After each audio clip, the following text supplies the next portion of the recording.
All right, so it's 2 p.m. Thanks everybody for being here. Right now, we've got 69 folks in the room. Um, I was getting some notes earlier that people weren't able to hear me. So if you're hearing this, or if you're hearing this, great. If you can't hear us, it's all right. I'm getting notes that you can hear now. So I think that was really a function of the fact that the meeting didn't officially start until 2 p.m. So you couldn't hear us frantically scrambling to get stuff put together. You could just see it. Um, Welcome, everybody. If you have any questions or issues, this is the Learn to Hunt Turkey webinar being put together by the Minnesota Department of Natural Resources and the National Wild Turkey Federation. Um, as I said, this is an experimental process. We are the pioneers in this for our state and with the NWTF. There have been a couple of other folks that are switching to this format given the new world we live in. So remote distance learning is a big thing right now, and we're trying to pilot this and see what we can do and see if we can't get you the skills and information that y'all need to get out into the woods this spring and chase some birds. I really appreciate everybody taking the time on a Thursday afternoon at 2:01 p.m. to do this. The way this is going to work, this is WebEx. It's kind of similar to Zoom. It's an online webinar platform. You can raise your hand as an attendee. You can engage in the chat. We are very fortunate that my wife has volunteered to be our chat moderator. So she's going to be keeping tabs on the questions. So if you have a question as we're doing the slideshow or as we go through this stuff, please raise your hand. Please enter it into the chat, and either Johanna or Matt or myself will answer those questions. So without further ado, I'm going to start the slideshow. Once I start my slideshow and start sharing my screen, I will not be able to see what is on the screen because I can't do both of those things. But like I said, we've got Matt monitoring things, we've got Johanna monitoring things, and we've got Christina monitoring the chat. So if you have questions, please enter it into the chat room. Please raise your hand if you have questions and we'll get your stuff answered. Everybody good? Matt, Johanna, we got a thumbs up? There's one thumbs up. There's two. We are recording this for the sake of posterity. We hope that this will be put up on the website as soon as we can get it up, but we got to figure that out, where it's gonna go and how we're gonna manage that. So I am recording right now. We will be recording this and posting it for future use. So thanks so much, and let's get started in talking about turkeys. So here we go. This is the part where I wish we had a musical interlude, but we don't.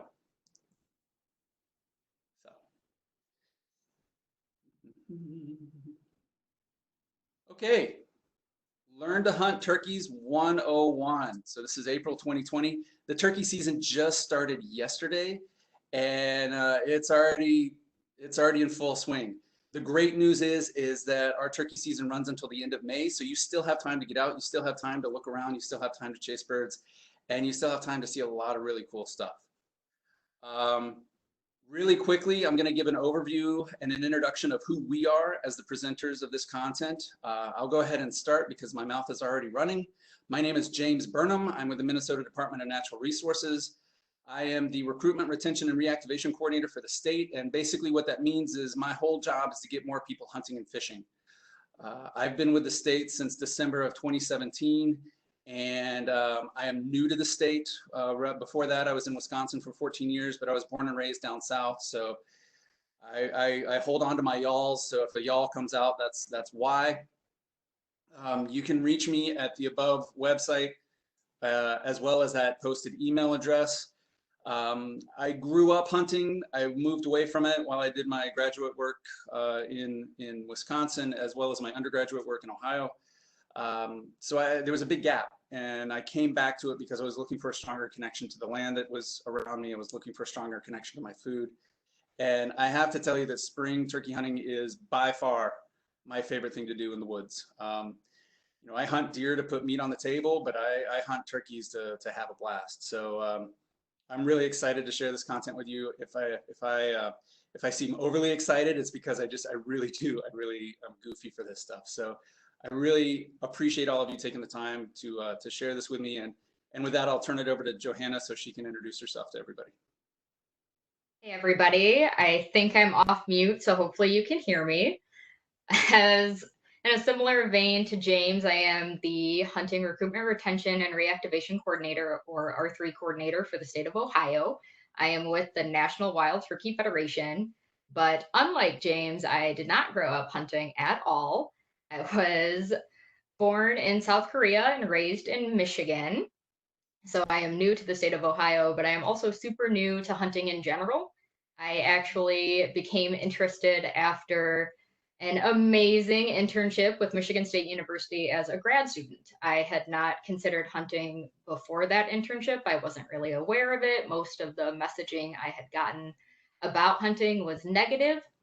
So it wasn't a space that I had ever imagined myself in. So I went on my first hunt in 2015. That is the picture next to my name and my email address.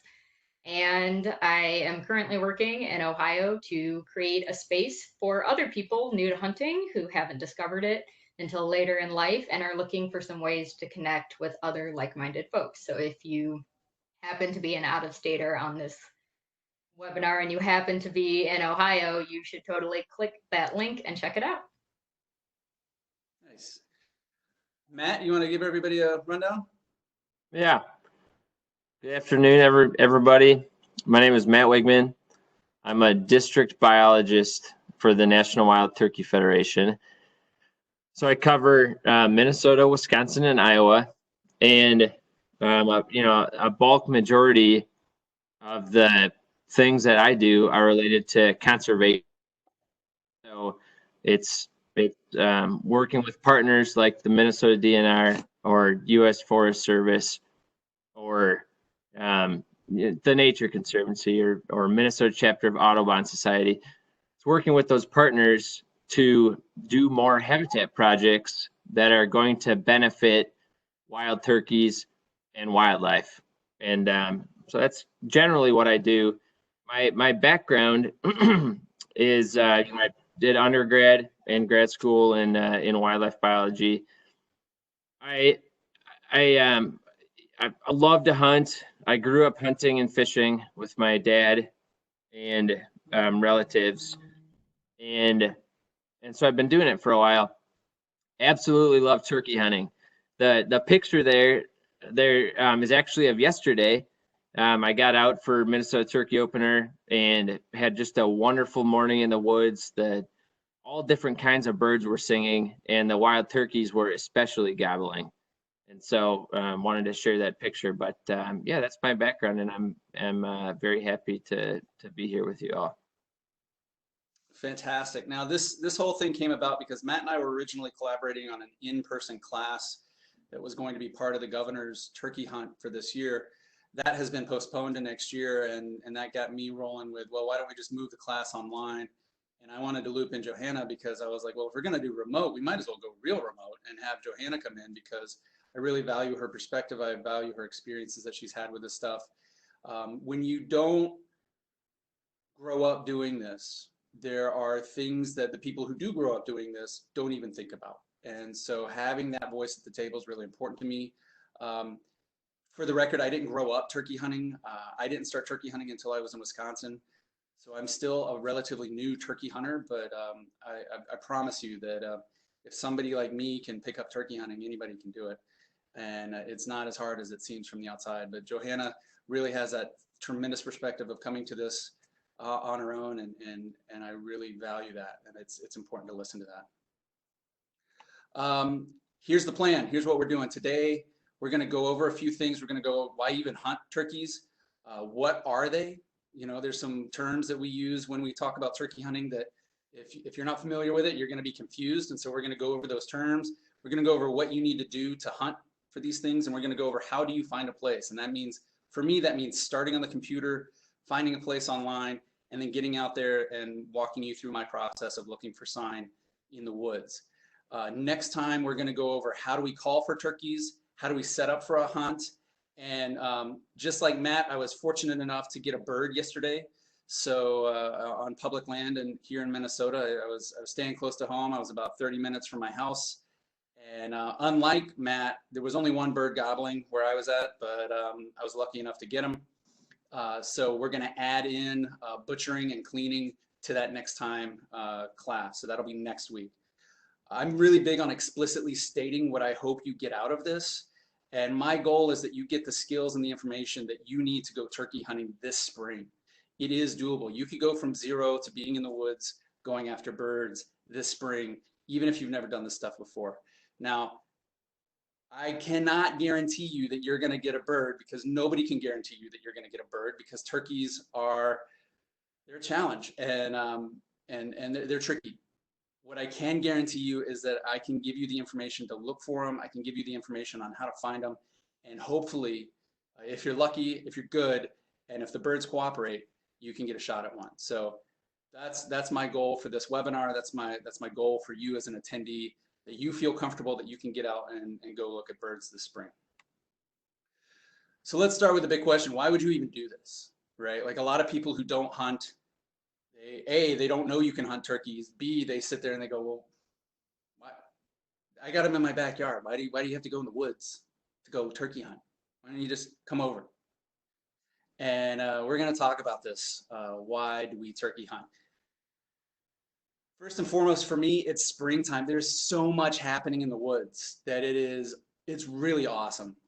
You know, there are spring ephemeral wildflowers that are coming up. There are entire plants that their flower is up in this early part of the spring before the leaf out happens, so that they can be pollinated and photosynthesized and store sugars for the next year, all in that really tight time window. There are migratory birds coming through left and right. The picture in the bottom right there is a baby woodcock. There's so much happening. I'm never bored in the spring woods. There are always birds coming through. There's always something happening.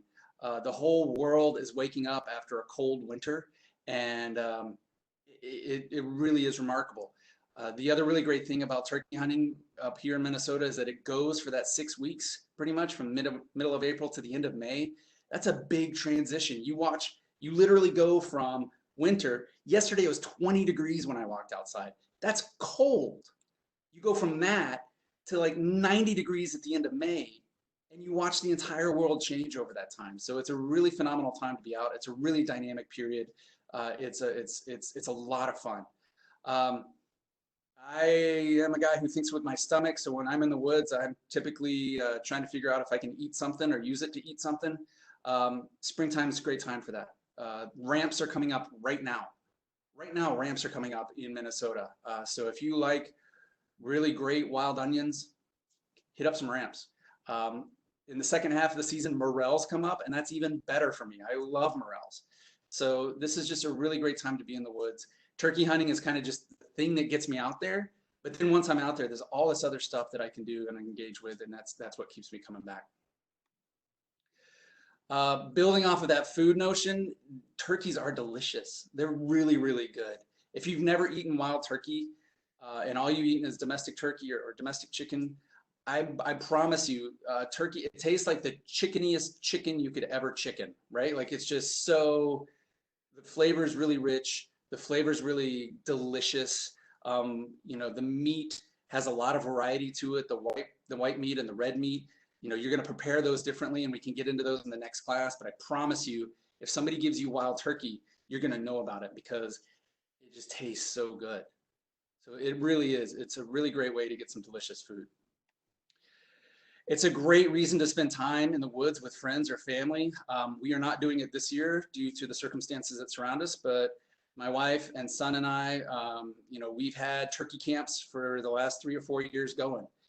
And it kind of broke my heart that we couldn't do it this year, but it's the smart thing to do. I'm really looking forward to having it again next year, hopefully. So it's a fun time. It's time that you get to spend in the woods with folks. You know, you get to listen to their stories. You can share stories with them. This group was a group that we had together in Wisconsin, and you know, we'd go turkey hunting and then come back and have a great meal and play bluegrass on the porch. And it's a good time to spend with other people. And And even if you don't want to spend time with people, even if you just want to be alone, it's a great time to be alone in the woods, right? Like it's a great reason to get you out, to get you engaged with that landscape that's around you. So, you know, it's just a great time to be in the woods. It's a challenge. You know, like I said in the beginning, I put venison on the table from deer hunting to eat, but you know, turkey hunting, I do it because it can be a test. And you know, sometimes you've got to go places that you wouldn't normally go. Last year, a buddy of mine was like, "Well, I can put you on some birds, but it's going to be treacherous." And I said, "Treacherous? Minnesota? What are you talking about? Treacherous? Like, we got to fight people to get in there? Like, what's going on?" And it was treacherous. We had to hike through 2 miles of marsh. I fell over. I got soaked. It was cold. It was kind of sketchy, and I kind of think he was doing that to haze me a little bit, but it worked out. We had a blast. And at the end of the day, he said, "Well, I knew you were miserable, and the only thing that would make it better was if I got you a bird." So, and he did, and it made it all better. And just to add, it seems like sometimes those things that really challenge you and are difficult when you're doing them, those are the things that you remember and that you're able to tell stories about later. You know, the easy stuff, just normal day to day, you know, those are not as memorable. But things like this, where you're challenged and maybe it's a little bit uncomfortable, it just creates that memory that seems to last a long time. It's like when we have a terrible winter in Minnesota. You know, you can remember those years. You know, and I would say this is more fun than that, but memorable. Absolutely, absolutely. It can connect you to a spot. Now, I was just telling you about the story. This is the marsh that I fell in. I'm never going to forget that marsh. So, being new to Minnesota, I'm constantly looking for connections to the land around me. I would never have gone to that spot if it hadn't been for turkey hunting. So, I really value that now. I really appreciate it. It got me out there, and I can, you know, every time I look at it on the map or drive by it, I'm like, oh yeah, there's that treachery. There it is. So it's a great way to find new places. Um, why? So that's kind of why I hunt. That's you know, Matt's kind of chimed in on it. Johanna, do you have anything to flesh that out? Like, what are your personal motivations? Yeah, so it was already touched on a little bit, but for me, coming from a non-hunting family and really being the first person in my family unit to go hunting, it's definitely about the food for me. I think that there's something really powerful in being able to be connected to a protein if you choose to eat protein, which I do. Um, I am definitely more on the animal love kind of side of this debate. I have dogs, they sleep in my bed with me, which I know some people are not big fans of. But before I came into hunting, animals were really connected to me. And I sometimes hear people sort of question how one can love animals and be a hunter. And for me, you know, I really struggled with this personally when I was first considering going out hunting. And it's that if I am going to eat protein, I want to know where it's coming from. I think that we have a responsibility in some ways to be connected to our proteins so that if I can use skills that I've worked on to go out into a field and use skills to bring something back home with me that I know that I can ethically source, that's really powerful. It is hard to explain to other people. I still struggle explaining it to people outside of the hunting community, but I definitely think that if you are interested, even if nobody else does it, you can definitely find a space for yourself. And it's, you know, just sort of echo James's point from earlier. If you've never had wild turkey, it is unbelievably different. It's so much better. You need it. You need it in your life. When you cook it, it doesn't shrink. So real quick, a hot tip. The first time I brought a turkey breast home with me, it was like this big, and I thought that it would shrink when I cooked it, like turkey tenders that you buy at Meijer or whatever the Minnesota equivalent of Meijer is.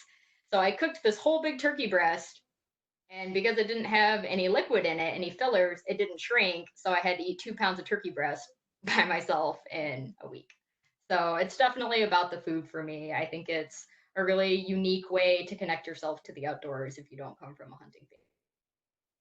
Nice. And just to chime in about the the loving animal side of things, which I'm a love animals, and I really like seeing them up close, and their behavior. And sometimes during the season I go out with a camera, no gun, just because they're these critters are so fun to watch.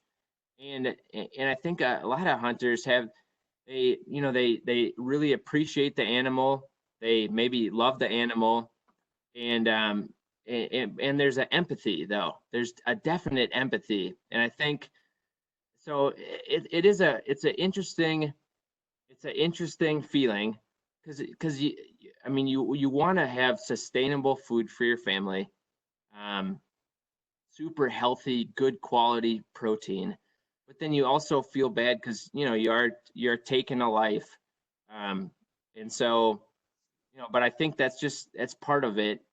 And yeah, it's something that you work through, but just such a cool connection with wildlife. Yeah, and Johanna and I have talked about this in the past, where there is this really interesting duality with hunting, right? Like, a lot of hunters really revere the animals that they pursue, and then they harvest them. And for me personally, what that has meant is that I currently value meat a heck of a lot more than I used to. Like, I will not let meat spoil in my fridge, or I will throw a hissy fit. My wife can attest to that. And because I know what it takes to get that meat in the fridge, and so it's really important to me. And the responsibility on my end is to be as ethical to that animal as I possibly can be, to make that harvest as quickly and uh, as effective as possible, so that there's no suffering, and get it down as best as I can be. And that means not taking pot shots. That means not taking, like, not being dumb. Like, that animal doesn't deserve me taking a stupid shot and then hurting it and not being able to harvest it. So, all right, really quickly, I kind of want to go over why turkey hunting might be important to you as an audience member. Turkeys, they're a bona fide conservation success story, and they wouldn't be here without the partnerships of state agencies and NGOs, specifically the National Wild Turkey Federation. There were no turkeys in Minnesota before 1973. They'd been hunted out in the first half of the 20th century. They were gone. Unregulated hunting had wiped them out, and yet hunters brought them back in 1973 through partnerships with the state agencies. And that's a really amazing thing, because within 5 years, there was a hunt in Minnesota. The first reintroduction were from wild birds from Missouri. We traded them ruffed grouse. They traded us wild turkeys. I'm willing to bet large amounts of money that our wild turkeys are doing better than their ruffed grouse. I think we came out ahead on that one. They are all over now. My buddy has sent me video clips of a hen turkey in downtown Minneapolis next to a skyscraper. I mean, they're everywhere. So they've done really well, but it really would not be possible without that partnership between the state management agency like the DNR and the National Wild Turkey Federation. And it really is a tremendous, tremendous story that they've been repatriated as wide as they have. Really quickly, I want to talk about, this may not be why you hunt, but a major outcome of you hunting is that it pays for the conservation and management of natural resources in North America. A lot of folks who haven't had wildlife management school or any sort of wildlife ecology may not know this, but the money that you spend on licenses and fees directly go to the state DNR to help us manage these resources. The money that, firearms, ammunition are taxed. That tax then goes to the federal government, and it's reallocated to the states according to an algorithm. So, when you buy stamps, when you buy guns, when you buy licenses, all of that is going back to the management agencies so that they can buy areas of land for hunting or other outdoor recreation, so that they can manage those resources. These landscapes don't appear on accident. It takes a lot of work. It takes a lot of hard work to keep those things functioning the way they do. So you hunting helps do that, and that's a big outcome of this. And it may not be why you hunt, but you should feel really good about that being where your dollars are going. Why is turkey hunting relevant? Like I said, they're everywhere. This is a flock of birds on the campus of UW-Madison. They were hanging out in front of the Wildlife Ecology Program building. This is probably one of the last buildings that they wanted to be in front of, because if there was one place in Madison that there were turkey hunters, it was in that building. So, you know, they're spreading wide right now, and people have them in their backyards. They've caused issues with causing traffic jams. They've caused issues with chasing after people. There was a recent video circulating the interwebs where a kid had to be rescued off the street because a turkey was chasing him down. So, you know, the hunting does help manage those populations. It does help keep them out of some of these areas where, you know, we may not necessarily want a 30-pound bird that is super aggressive at the color red coming at us on our front lawn when we're trying to get the newspaper in our cherry red bathrobe. So, you know, hunting helps manage these populations. Who can turkey hunt? Anybody. Anybody can turkey hunt. You know, you can do this. If you're watching this webinar, you can do this. You know, how you do it, where you do it, when you do it, that's all up to you. And the reasons for you doing this are just as individual as the people who are on this webinar. But anybody can do this stuff. It's not there's no prerequisite for turkey hunting. All you need is to want to be out there. All you need is to be semi-functional very early in the morning to get to the spot where you're going to get to, and then after that you can you're out there and you're turkey hunting. And it's there are a lot of there are very few number of hard and fast rules when it comes to turkey hunting, and the rest of it are these really broad generalities that you can apply based on what your situation is and where you're coming from. So don't let the fact that you don't have somebody that's out there doing this with you be a barrier, because while it is fantastic to have somebody out there with you doing this stuff, while it's fantastic to have that mentor, it's probably one of the best things that you can do is find somebody to teach you how to do this stuff. It is possible for you to do this on your own. You can get out there and do it. And the most important thing is that you're out there. Okay, I'm going to turn this over to Matt really quick, and he's going to give us a rundown a little bit on turkey biology and ecology and distribution. I'm going to turn it over to the biologist. You know, when we talk about hunting, so much of what we talk about stems from the actual biology and ecology of the animals.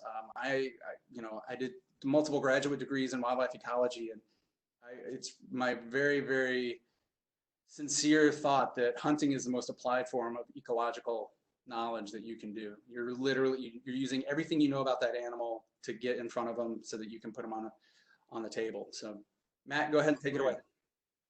Yeah, that's so true.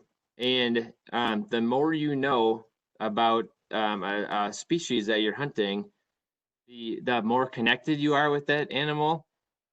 I would think the better chances you have that you're going to have an interaction with that animal that you're pursuing.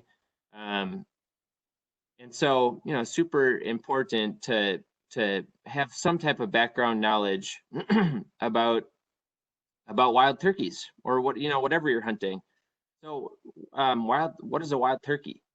It's wild turkey is of course it's a type of bird, and it's one of our larger game birds. Actually, I think it's the largest game bird that you can hunt in Minnesota. And so there are a number of different subspecies of wild turkeys across the United States and Mexico. In Minnesota, we have the eastern wild turkey. You can see these other subspecies on the map there. Florida, we have the Osceola wild turkey. The Gould's extends a little bit up into Arizona, New Mexico there. A lot of the west is our Merriam's wild turkey and Rio Grande wild turkey. And so we have a number of subspecies. We have two distinct species, the wild turkey and the ocellated turkey, but we don't have the ocellated in the States here. Those are down Mexico area, and their distribution is much smaller than our wild turkey subspecies. So on the picture there on the left. Right. It's not a wild bird there, domestic bird for comparison. Wild birds are normally, they act differently. They're wild, and so they're used to interacting with predators. And so when you're actually hunting them, they can be very challenging, tough to pursue. They seem like they're incredibly smart, even though it's a bird. So different than domestic for sure. Yeah, and just to add on that, domestic birds they're a bred bird, right? They've been selected for traits that aren't necessarily traits that help them survive in the wild. They've been bred to grow fast. They've been bred to grow big. That doesn't necessarily mean they've been bred to be smart or to be flavorful. So, there's a big difference. That's right. And I'll add one more thing, just to go into the male and female.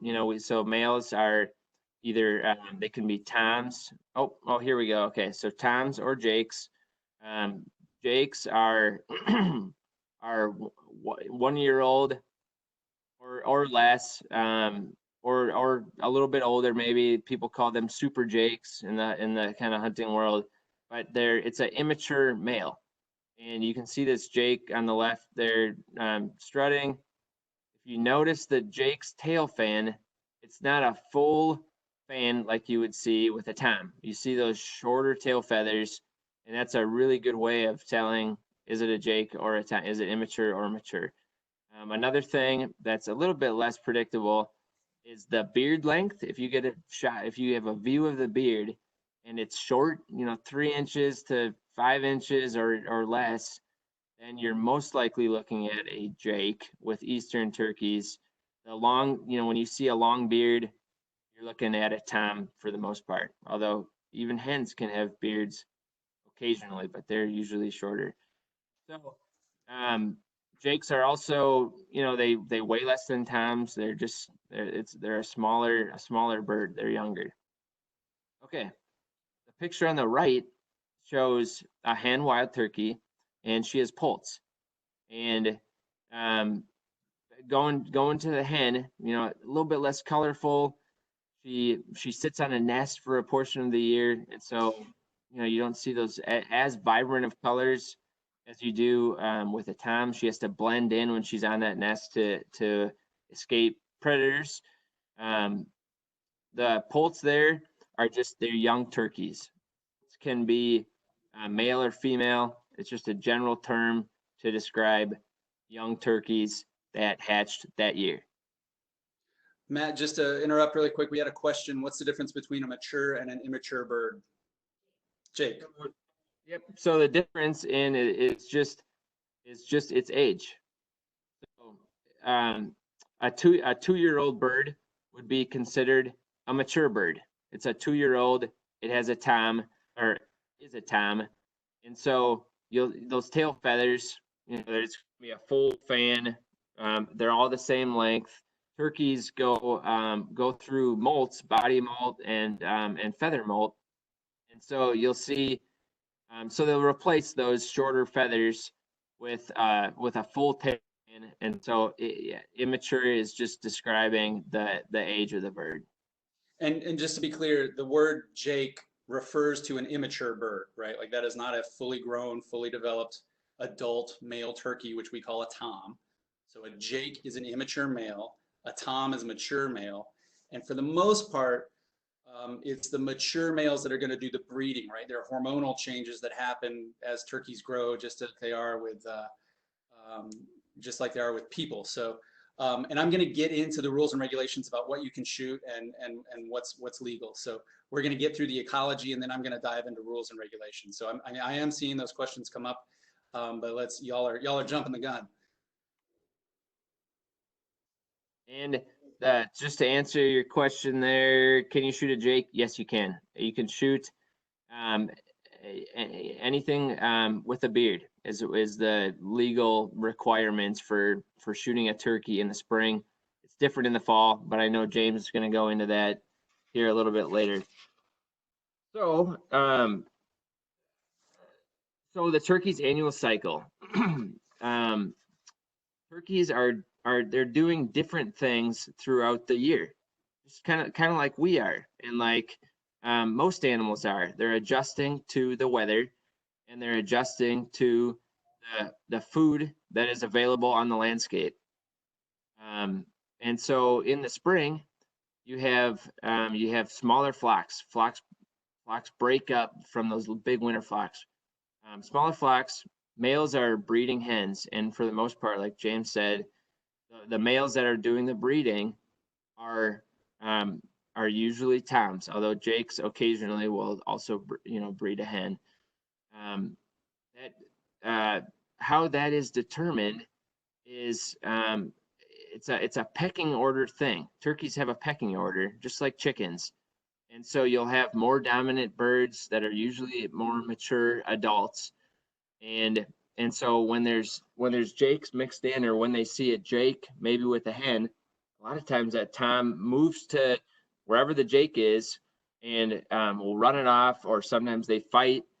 And the tom is usually the winner, unless he's potentially sick or weak or something like that.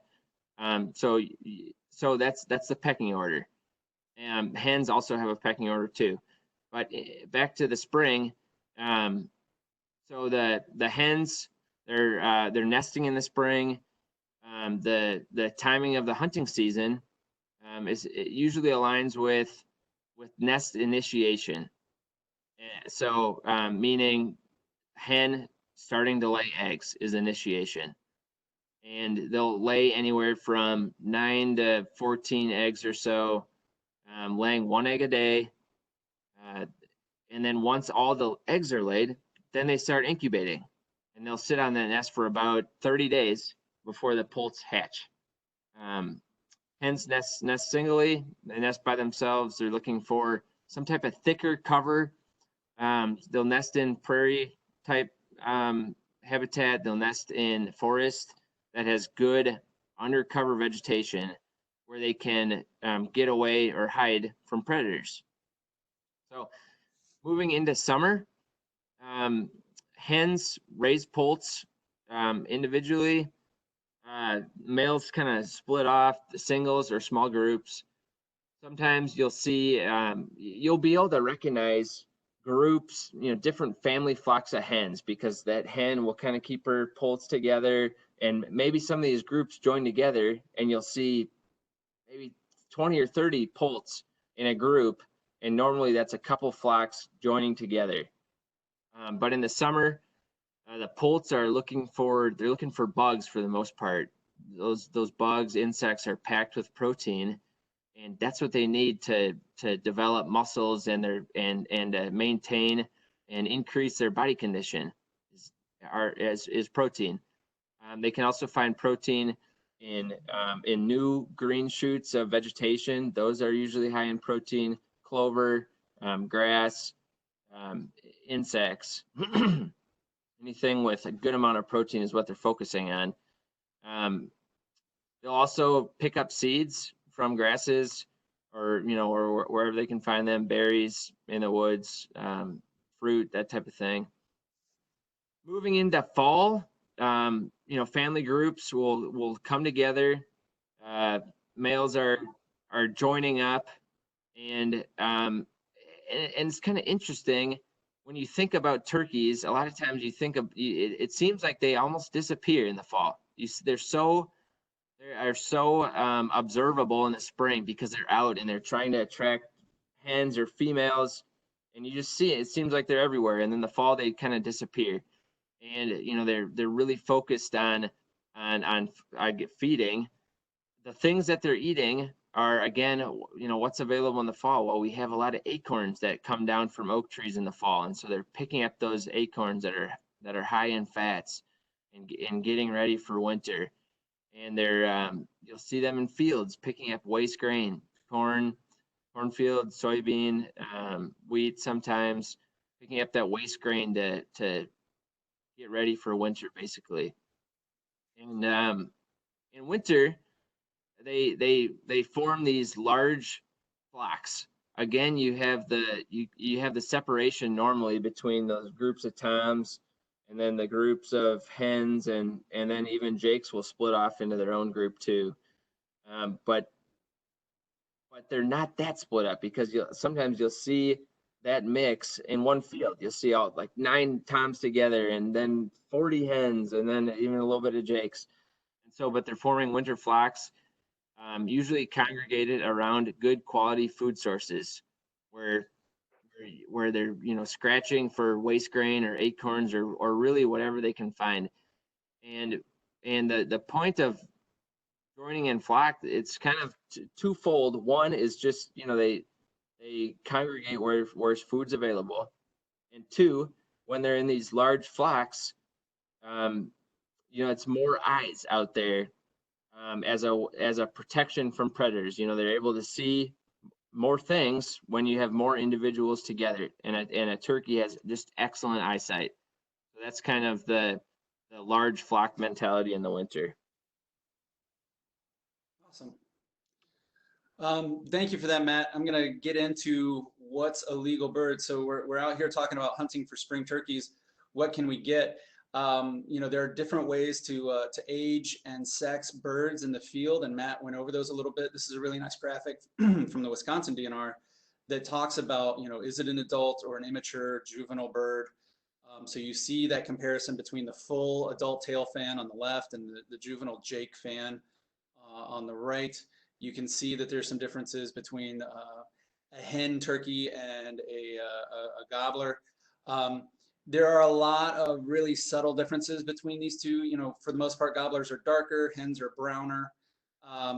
But in Minnesota, the real easy criteria is if it has a beard, it is a legal bird. So if you do not see a beard on that bird, you cannot shoot it legally. So, these 3 pictures, the one in the top left, that is a tom, that is a legal bird. It's got kind of a funky little beard sticking out on the bottom there. You can see what that looks like. This projection down from the middle of the chest, that is a beard. And just real quick, y'all can see my face, right? Is that a yes? I'm looking for confirmation that you can see me, or just what my screen is. Yes, okay, thank you. So this is a beard. It is a filamentous group of feathers that stick out from the chest of the bird, and it's this thin, kind of really long paintbrushy type structure that you're going to use to identify a legal bird. So if a bird has a beard, it is legal. And as Matt indicated, depending on the area that you're in, 10 to 30% of the hens that are in that area can have a beard. And if they have a beard, they are still a legal bird. You are allowed to harvest that bird. Sometimes you may not even know it's a hen until you get up on it. The picture in the bottom right is a bird that I took in Wisconsin. I thought she was a jake, and it wasn't until I got up close that I realized that it was a bearded hen. So, I saw the beard, and I made the shot. So that is a legal bird, and just use that criteria. A lot of people talk about the coloration of the head. A lot of people talk about spurs. A lot of people talk about behaviors. Those are not 100%. The birds can control how colorful their head is. That skin, they have a lot of blood vessels there. They use those colors to communicate with each other. A really fired up hen, like the bird in the middle picture there, can be really red. She can have a really red head, and you risk making a bad shot on not a legal bird if that's what you're going off of. So when I take new people out, I always say, if you don't see a beard, you don't take a shot. I don't care if it struts. I don't care if it gobbles. I don't care if it mounts your decoy and rides it like a barking bronco. If you can't see a beard, don't shoot it. It's not worth the hassle, the pain, the frustration of realizing that you made a bad shot. So look for the beard, wait for the beard. If there's no beard, let it go on by, and enjoy yourself out there. So no beard, no shot. Why are we hunting them in the spring? Well, like Matt said, those birds have that annual cycle, And we're really trying to exploit that cycle. The birds coming out of the spring, those family groups, they start to separate out. The hens are literally kicking the birds out of the nest. They're trying to make room for the next batch of birds that are out there. The toms are eager to breed. They're putting on displays for the hens.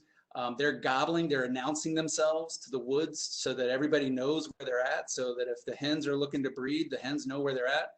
And the short answer is so that we can dress up like a shrub and make noises like a hen so that we can get a male turkey in range for a good shot. Like, that's why we hunt them in the spring.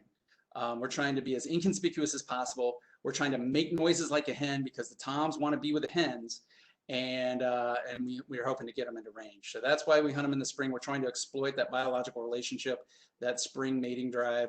And it's not all that different from when archers love hunting in the rut for deer. You know, male animals do stupid things when they're trying to breed females. So they do things like ignore common sense. They're not quite as wary.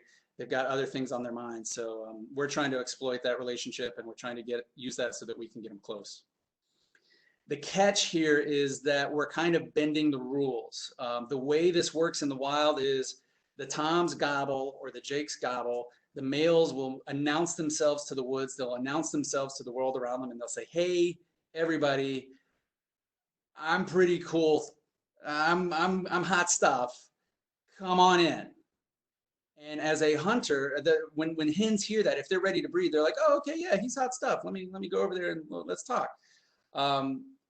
As a hunter, we're trying to call like a hen and get the tom to come to us. So in the wild, the tom calls, the hen comes to the tom, and you know, they breed. Or the tom sees a bunch of hens and just follows them around the whole day, waiting for one of them to be receptive. So that's the standard model. So when we're in the woods and we're calling, usually a hen calls and she's like, "Hey, where is everybody?" A tom will gobble and she'll be like, "Okay, on my way." As we hunt, we call and yet we sit still, and we want that tom to come in. So that's kind of where things get a little interesting, because we are bending those rules. We're bending those normal relationships because we're trying to be like, "No, you know what? I hear you, but I'm going to stay here. And if you want my company, you're going to have to come to me." And that's where, you know, that's where the unpredictability comes in, because a lot of times those males will have hens with them and they're just trying to collect more hens. So they'll be out in the field and they'll gobble, and you'll call and they'll be like, "Yeah, come on in, join the party." And they'll be like, "But I'm not going over there." So, you know, that's where some of this stuff gets tricky. That's where some of the uncertainty comes in. That's where some of the challenge comes in. So we are exploiting that biological relationship, but we're using it a little wrong, and that's what makes it interesting. What do you need to do this? Honestly, not very much. I'm going to get into some of the rules and regulations about this. You need a valid hunting license. Make sure you sign it. Sign it right away. Sign it as soon as you get it so you don't forget about it. In Minnesota, this is one week season out of 6, and I'll get into the seasons in just a second, so just bear with me. You need a legal shotgun and ammo. I'll cover that in a moment. You need some clothes and gear. You need a call, maybe 2. You need a knife. I usually have a backup because few things are as gut-wrenching as being in the woods and realizing you lost your knife. And you need to double check the current regulations. So regulations change from time to time. We just went through a big one here in Minnesota where we no longer have a lottery for the first 2 seasons of the year. If you've never turkey hunted, that doesn't matter. All that matters is that regulations tend to change from time to time. Make sure you're up to date with the latest information. Please check our website. Please do a little bit of research. Make sure nothing's changed so that you're safe and you're legal in the woods. So what is a season? Like I said, it's a 1-week time period here in Minnesota. Now that goes from yesterday to the end of May. The one exception to this is the F season, which goes for 11 days at the end of May. So that starts on the 20th and it goes all the way to the 31st, excuse me. Seasons start on a Wednesday and they go through the next Tuesday. If you buy a season tag, you know, you can hunt that season. If you don't get a bird in that season, regardless of what the season is, you can hunt again in the F season. I'm going to repeat that. If I buy an A season license and I hunt all of A season and I don't get a bird, I can still hunt in the F season, the final season. You can change the license that you have for your season if that season has not started yet. So if I have a B season tag right now and my spot gets overrun or work comes up or something and I realize that I'm not going to be able to get out, I can change that to the C season, but I could not change that to the A season because the A season has already started. So there's some flexibility there. There's going to be a small fee associated with that. So you can do that. These days, that rules change that I just talked about, these days your license is valid in anywhere across the state. So you can hunt anywhere in the state with one license. Up until last year, we had different zones that you had to hunt in that zone. As of this year, it's much more like deer hunting where you don't have to be restricted to that zone, but you need to know the zone that you're hunting in so that we can record where that harvest occurred. All of that information is for firearms hunters, okay, for people with shotgun above that are not youth, okay. Youth hunters, I do not believe there's a restriction on the method of take for youth hunters. Youth hunters can hunt anytime during that season, so they can hunt A, B, C, D, E, F. It doesn't matter. Youth hunters have the whole 6 weeks to harvest a bird. Archery hunters have the whole 6 weeks to harvest a bird. So, you know, archery hunters and youth hunters, y'all have the run of the season. But if you're hunting with a shotgun, you are restricted to that 1 7-day time period, unless you don't get a bird, in which case you can go out during the F season. So that's what a season is here in Minnesota.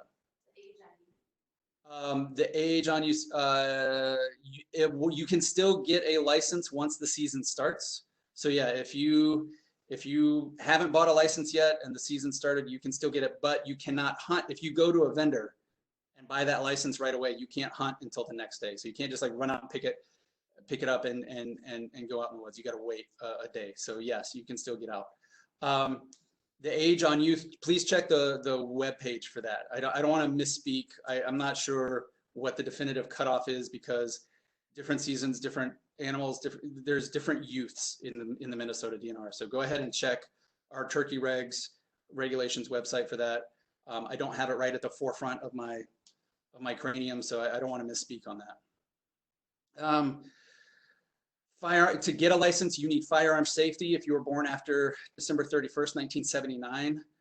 If you are over 18, you can do this totally online. You do not need a field day to do this. If you are under 18, you can do everything online, but you still need a field day to prove your proficiency with that. Currently, the DNR is not offering any of those until the current situation that we're in right now changes. But you can go ahead and knock out everything except the field day. And online for the full thing, it takes about 12 to 16 hours. So this is not going to be something that you're going to stay up the night before and do. Like take a couple days, work your way through it. Please go to our website about firearm safety for adults. There's also a lot of youth information on our website as well. So go ahead and find that. You can get your license online. You can get that right from our website. With turkeys, you need a physical tag to have. You need a physical license that comes with that tag, and that has to be mailed to you if you order it online. So that can take 5 to 10 days. Have that factor into what you're doing or what you're planning. So if you're going to hunt a season and you're hoping it's going to be soon, you may need to go to a direct vendor to do that. You can go online to do that. You can also call the help center, and they will look up vendors that are near your area that will tell you where you can get a license. So there's a lot of resources that we have. Minnesota DNR is really trying to make it easier for you to find a place to get a license. If you can't get a license, if you can't get hunter's ed, you can hunt without it under the apprentice validation program. This is a program that Minnesota does that gives you 2 lifetime licenses for this. I mean, not a lifetime license, but 2 times in your lifetime for this license. So twice in your lifetime, you can get a license under the apprentice validation that does not require you to complete hunter's ed. Now, in order for this to happen, you must be accompanied by a fully licensed adult. They have to have a license.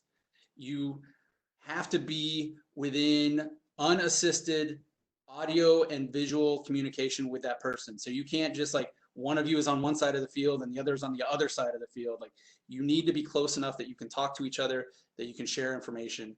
But this is a way for you to get out there right away if you have somebody that you can tap on the shoulder and say, hey, I'm going to get an apprentice validation. Can I go out in the woods with you? So this is one way that you can get out there right away if you haven't completed firearm safety. And for all you under 18 folks that need a field day, this is a way to get around not having a field day right now. So this is a valid avenue for you to pursue. I strongly recommend you look it up on our website just to make sure you've got everything covered. That is valid for kids and adults, yes. So what happens if you get a turkey? And we're scooting ahead a little bit, but this is all part of the process. You know, for somebody who's never shot a turkey before, it's kind of an interesting experience. Even if you make the world's best shot and that thing drops right away,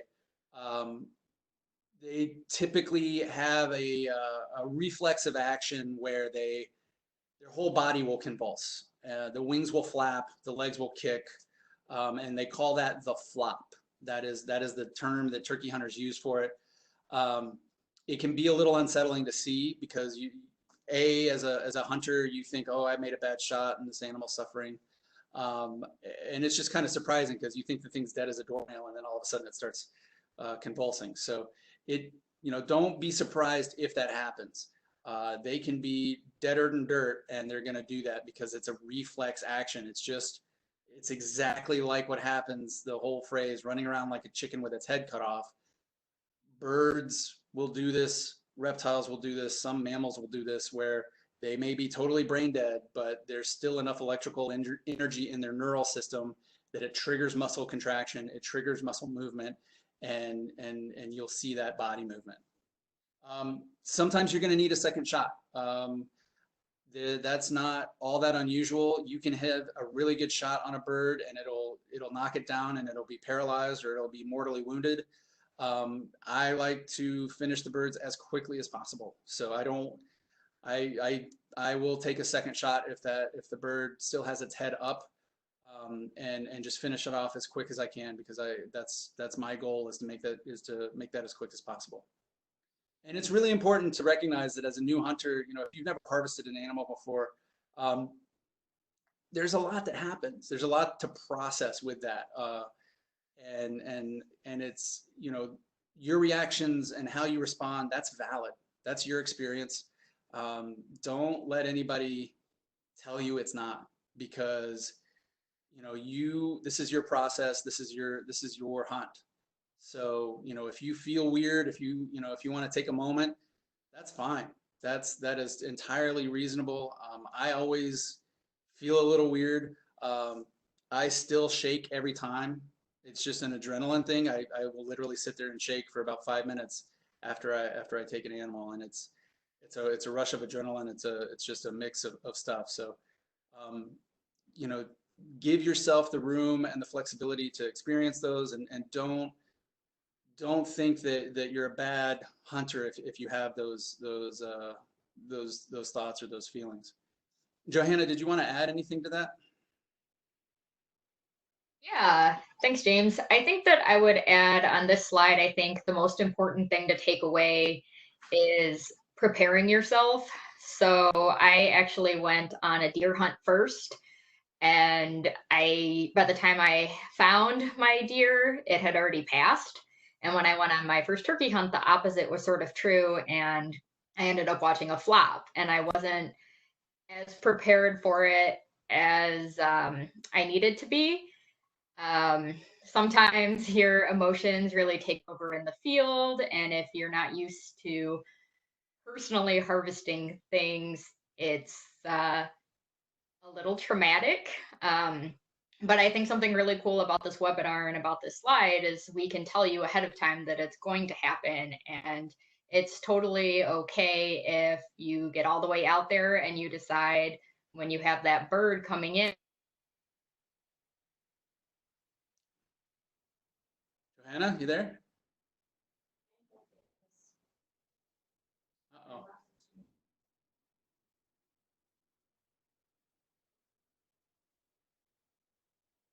Okay, stand by, everybody. Okay. It looks like we're having a little bit of technical difficulty. We lost Johanna there for a second. I'm being told that Christina can still hear me. Matt, are you still with us? Yep, I'm still here. Okay, Matt's still with us. It sounds like folks are saying they can't hear. There's Johanna.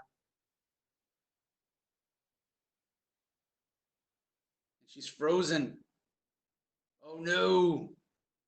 The webinar spin cycle of doom. Oh, there she is. She's moving. Am I back? She's back. Sorry. I don't know when I cut out, but yeah, the really cool thing about this slide is that we can prepare you for whatever reactions you're going to have, that they're totally valid, that it's 100% okay. Like Matt mentioned earlier, maybe you just want to go out and observe, or maybe you just want to go out and call and practice your calling, that however you want to experience this thing is totally okay and normal and respected. Yeah, and that's really tremendous. It really is. This is your, like, I personally get frustrated when people are told you're doing it wrong when there's nothing wrong about it. It's just not how how the other person has done it before. So this is your experience. This is your hunt. Be safe, be ethical, be smart, be legal. Beyond that, if you don't want to take a shot, don't take a shot. If you just want to sit and enjoy the sunrise, sit and enjoy the sunrise. The whole point is that you're out and you're experiencing this stuff, and you make it what you want it to be. I will say, with one word of caution on the flop, male turkeys have spurs, and those spurs are used with fighting other birds. They're used to self-defense. And I'm pausing because I'm getting little warning signs that the network is having issues. But I'm getting a thumbs up from my crack technical support team, so I'm going to keep going. Spurs, those spurs can be sharp.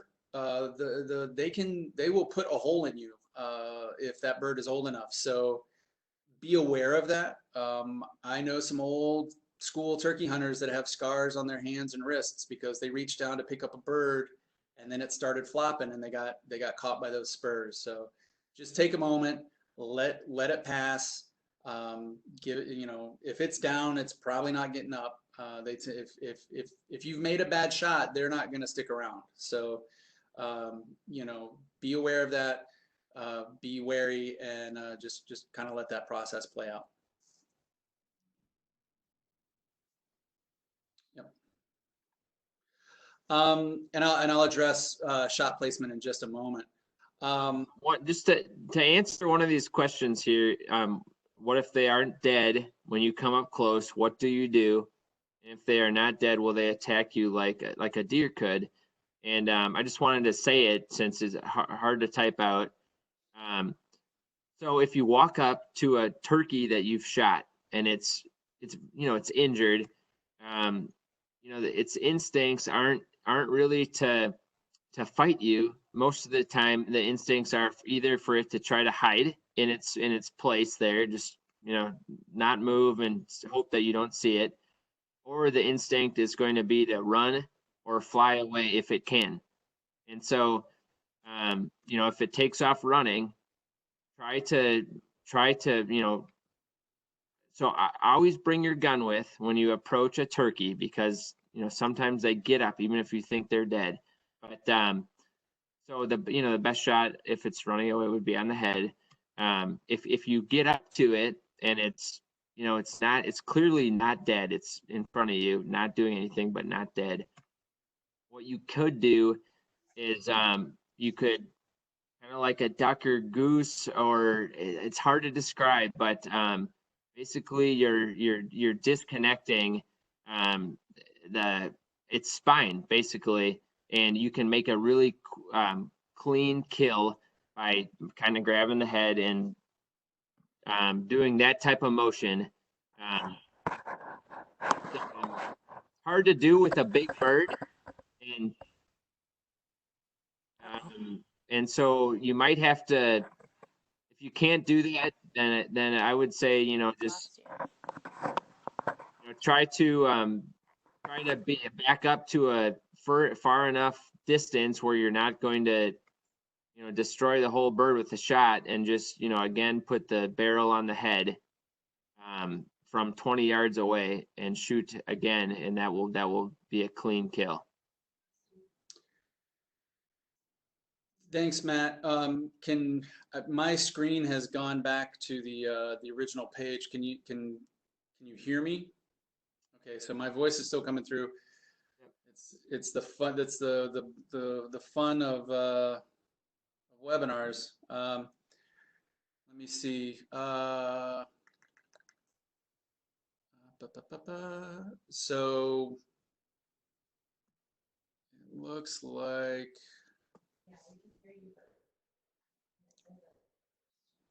Okay, so it looks like I'm having some technical issues. It's on my end. It's saying that it's trying to reconnect. So bear with us for just a moment, and we'll try to get this figured out. I apologize for this. This is the brave new world we're in right now. So we're just trying to figure it out. I could answer this next question here. What if you can't find the turkey? I would just suggest, going to the place where you think you shot the bird, and then just kind of you could just do bigger and bigger circles, looking for this bird, because they're good at hiding. I've unfortunately made shots where it's, the bird is still alive and excellent at hiding. So I would say keep looking until you feel comfortable that you've done everything.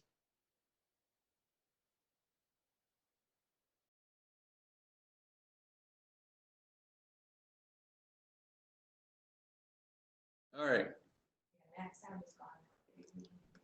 Okay, so Matt's sound is gone. All right. People are asking about shotgun stuff. So. Okay.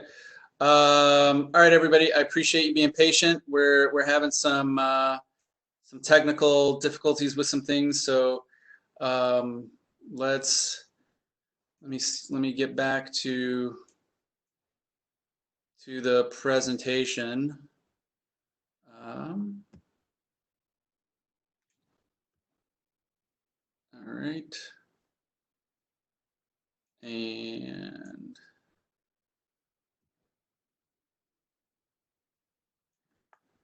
all right, are we back? Okay. All right, we're back. I'll get into some of the legalities with the guns and ammo in just a second. I want to finish up with what happens after you get it. Before you move that bird, you need to tag it to be legal. So you cannot move that bird from that site without putting a tag on it. And this slide kind of goes over what that means. So you got to pull out your tag and your license. You need to separate them. There's a perforation along that license and tag. Separate the license from the tag.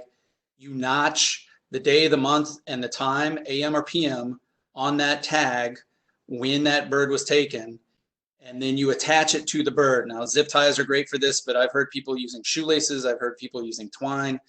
I've heard people using a creeping Virginia creeper vine because they didn't have anything else. So attach it to your bird, and then once that is on there, then you can move your bird. But don't walk out from wherever you're at and run the chance that a CO is standing there and you don't have a tagged bird. So a conservation officer, excuse me. Make sure you have your animal tagged before you move it. And then within 24 hours, you need to register that bird. So you can go online and do this. It's really easy. You can do it on a smartphone. It's pretty quick. Register your bird. Know the zone of harvest that you're in. So remember how we said that there are different zones that are around, and that's on the turkey hunting webpage. Know the zone that you're in so that you can register that bird and get it in. And there's another little arcane rule. It's a little bit of a holdover from back when you physically had to bring it into a registration station. you need to register that bird before you remove it from the zone that you harvested it in. So, you know, there are a lot of people that live and they're going to different zones. You know, pull out your smartphone, get back to the car, you know, tag the bird, get back to the car, register it before you drive anywhere, and then it's done and you don't have to worry about it. So, you know, you cannot, technically you're not supposed to move it from that zone until it's registered. So you can do that online and get that done. What do you do with your tag if you can't find the bird? If you can't find the bird, it's not a tagged bird. So that tag is still legal. I would do everything you can to try to find it. So just like Matt talked about, you know, do a really good faith search effort, a good faith effort search for that animal. Start with the last place you saw it. Kind of do that widening circle approach, looking for any sort of sign. They don't magically disappear, but man, they're good at hunkering down and hiding. So just do whatever you can to find it. If you can't find it, you know, it's that tag is still valid. A lot of times you will see feathers where you shot it. If you know, male turkeys have a thing on the very front of their chest. They call it a sponge. That's kind of what takes the brunt of the abuse when they're fighting each other with their spurs. And so they can, you know, if you make a bad shot, they can take it and keep running. So you will see feathers. Often you'll see blood. But yeah, just kind of keep an eye on that and make a good effort to try to recover that animal. Just a real quick warning, especially for all the new hunters that are out there, especially for everybody that has a cell phone in their pocket. You cannot use your cell phone to talk to another hunter to help them get an animal. So do not use your cell phone and say, hey, there's a tom coming your way. That's not legal. You can talk to each other about other stuff. You can say, yeah, I haven't seen anything, or I had one come by, but I don't know where it went. But for the most part, like just keep the phone in your pocket. Don't use it to communicate about the movement of other animals, and just enjoy the morning. But you know, it's not something that a lot of people think about. But I want to make sure that y'all are aware of it so that it doesn't bite you in the butt. Okay, so questions. Now keep in mind, we're going to talk about guns and ammo in just a second. So if that's what's really burning a hole in your pocket, just be patient. It's just like that bird coming in. You just got to wait. You just got to wait for him to close that distance. So I'll get to it. But in terms of regulations, in terms of ecology, in terms of the life cycle of the animal, why we hunt, are there any questions?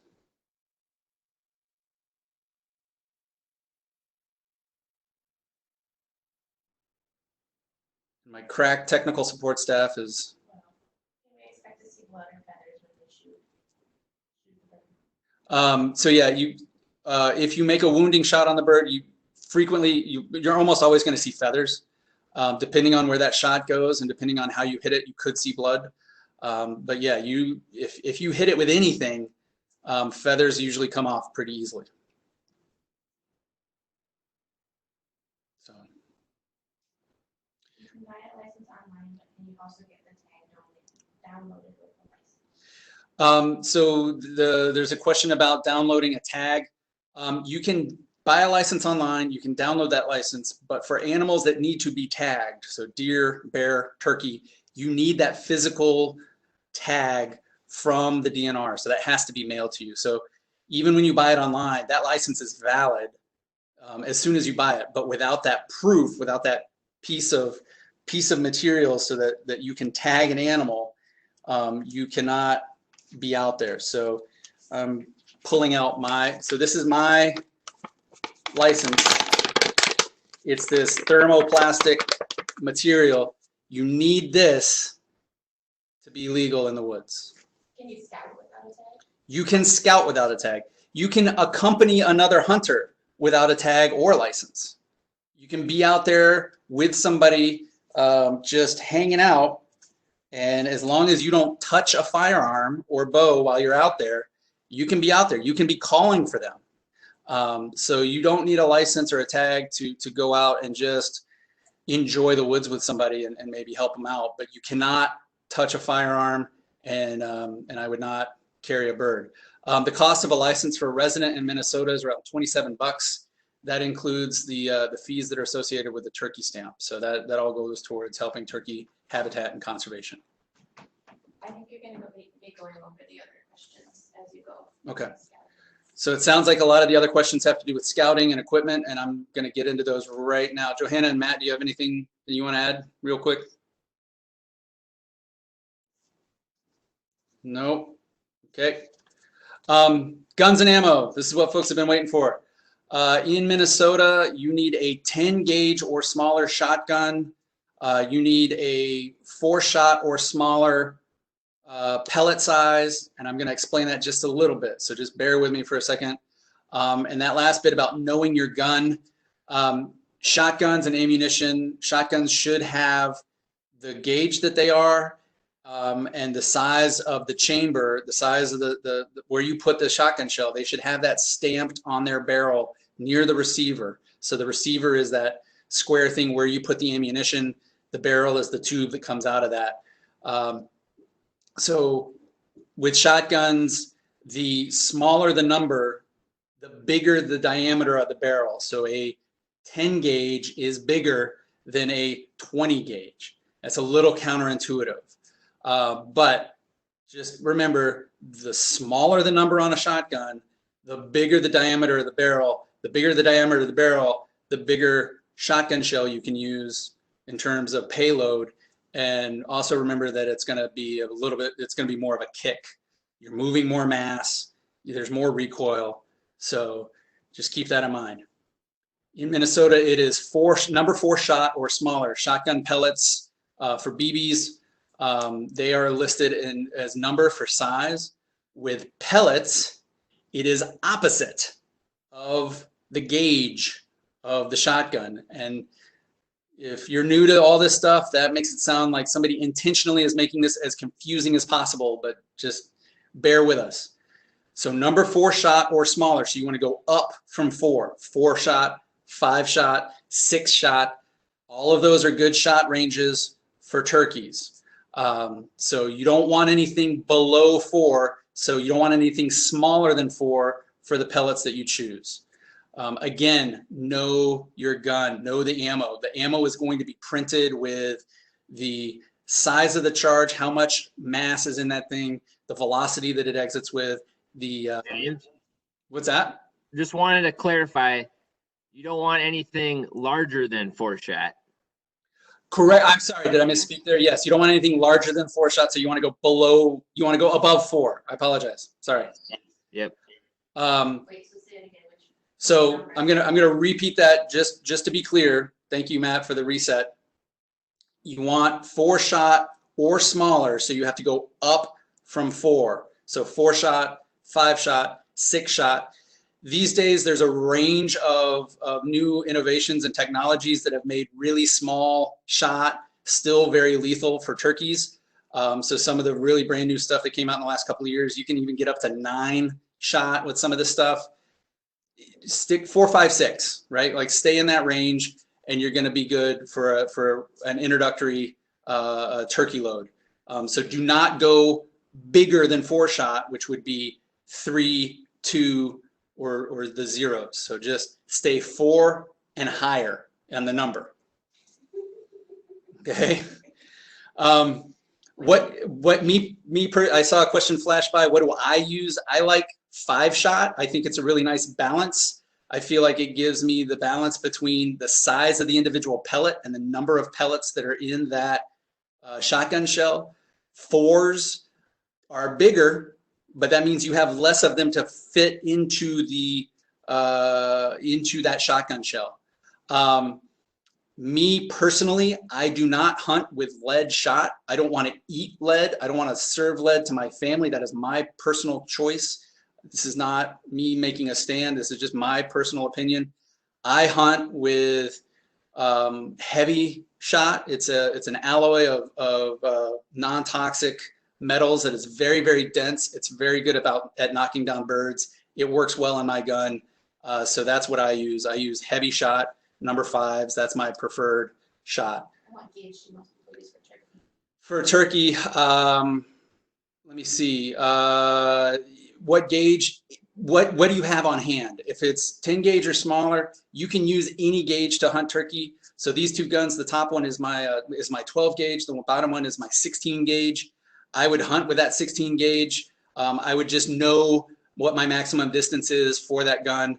And that's the other thing about knowing your gun. You have to know how effective it's going to be at how far of a range. And we're just about to talk about that.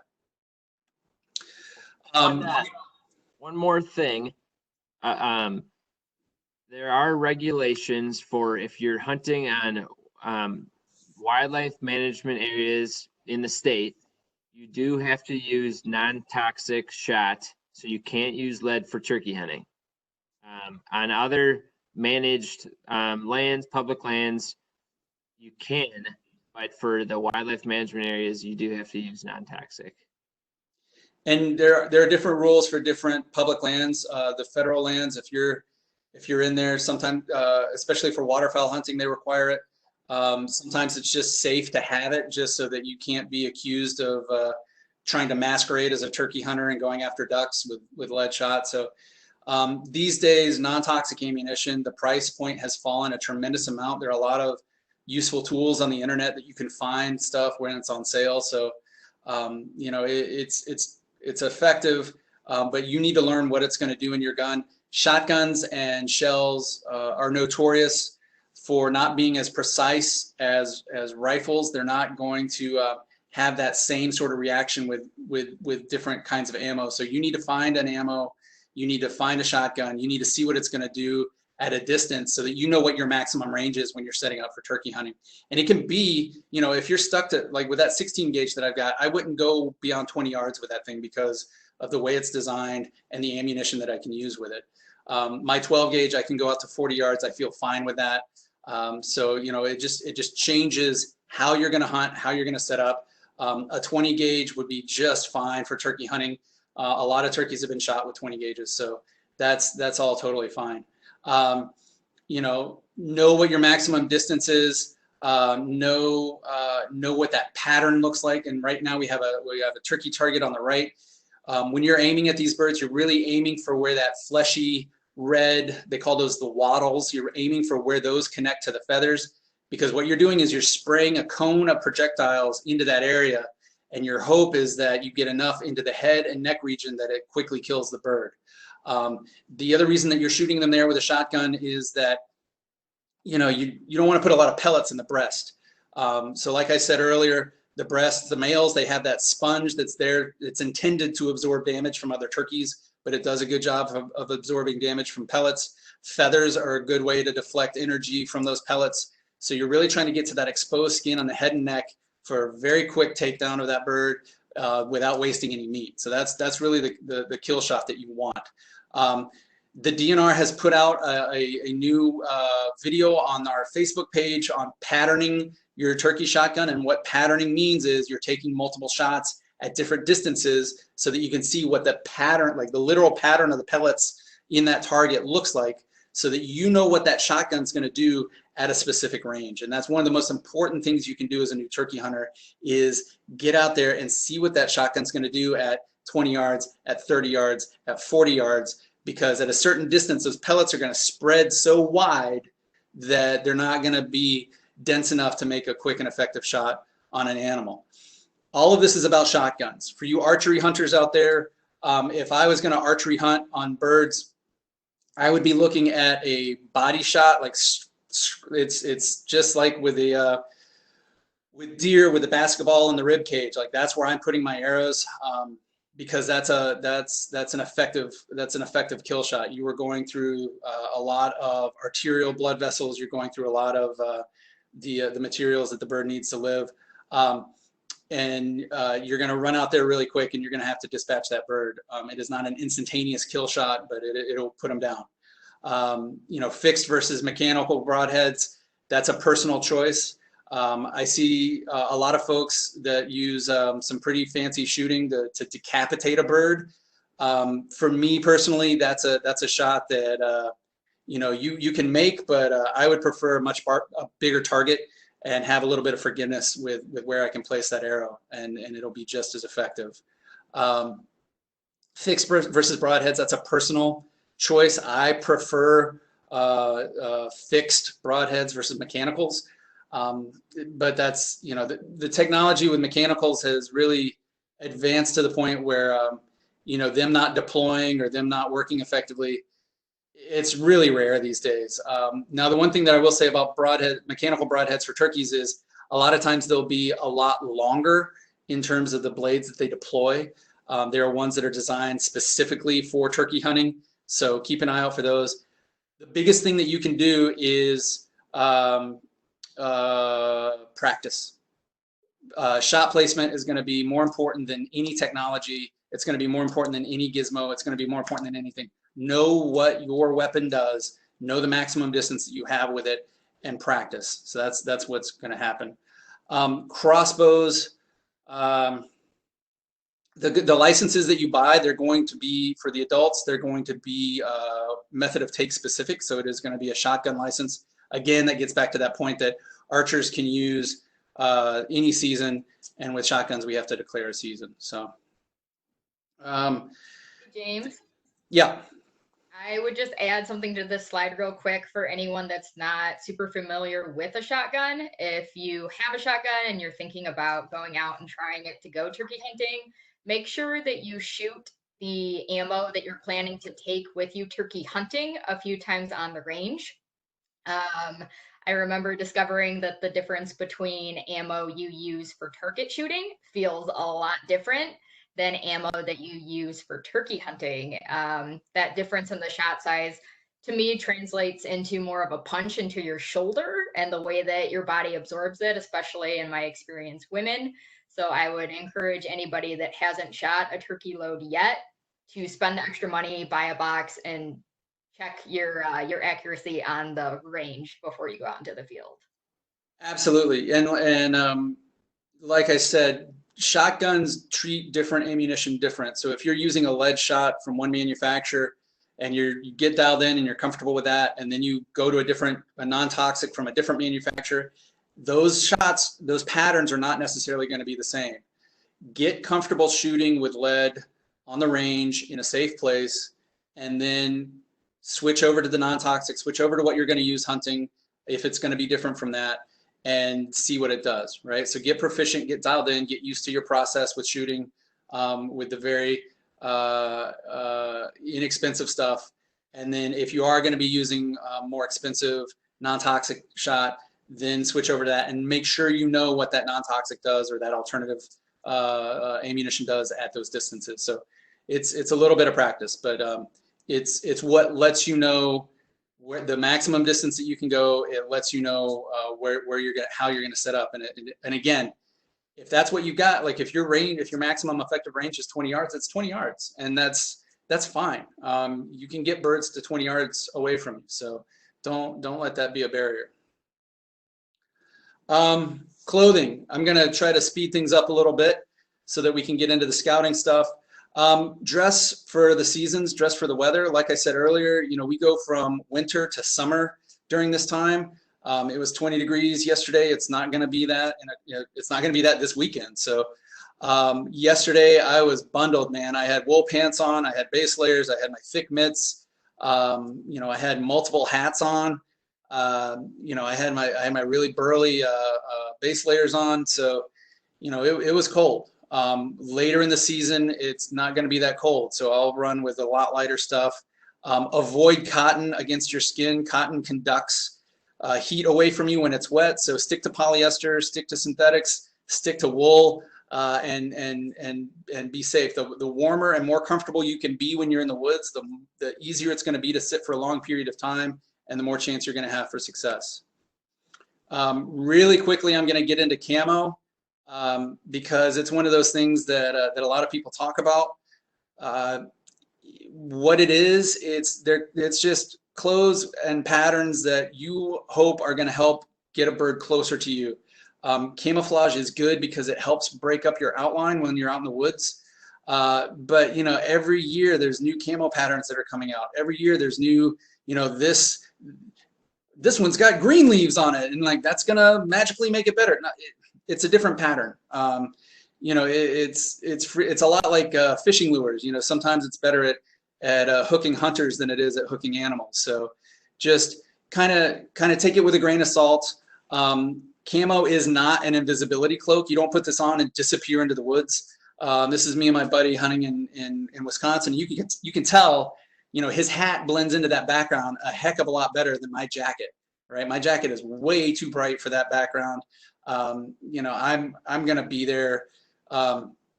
Sitting still is way more important than, you know, the latest and greatest camo.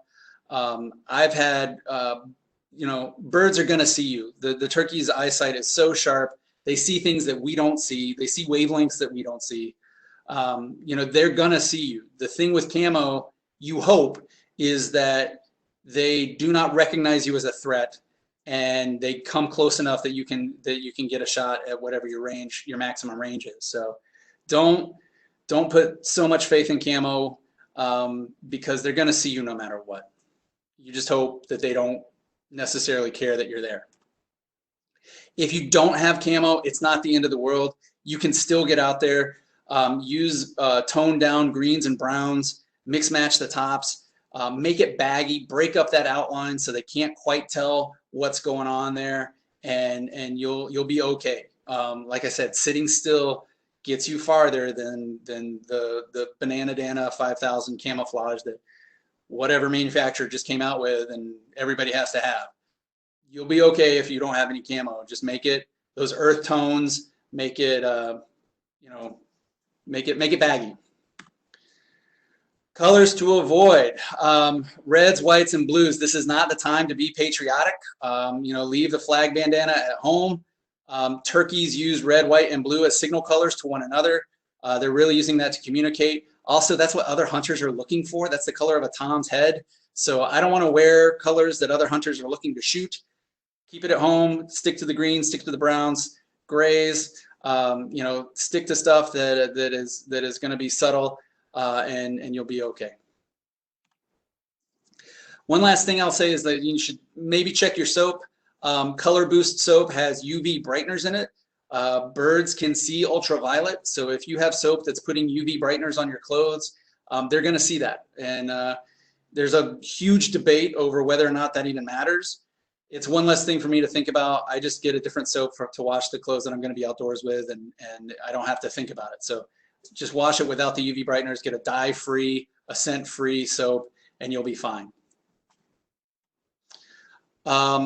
Dress and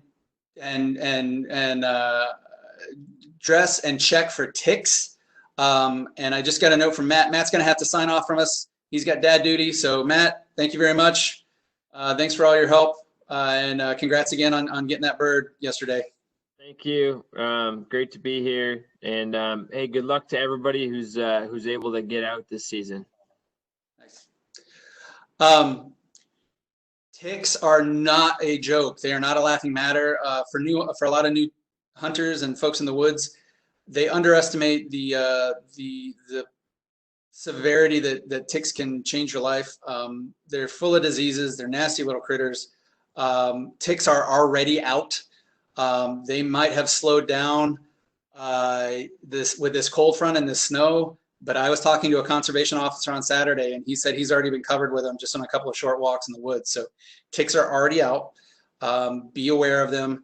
You can use chemical deterrents for them, permethrin, DEET, something that'll keep them away. You can also buy base layers that are really tightly woven polyester that prevent them from getting to your skin. So it's a physical barrier.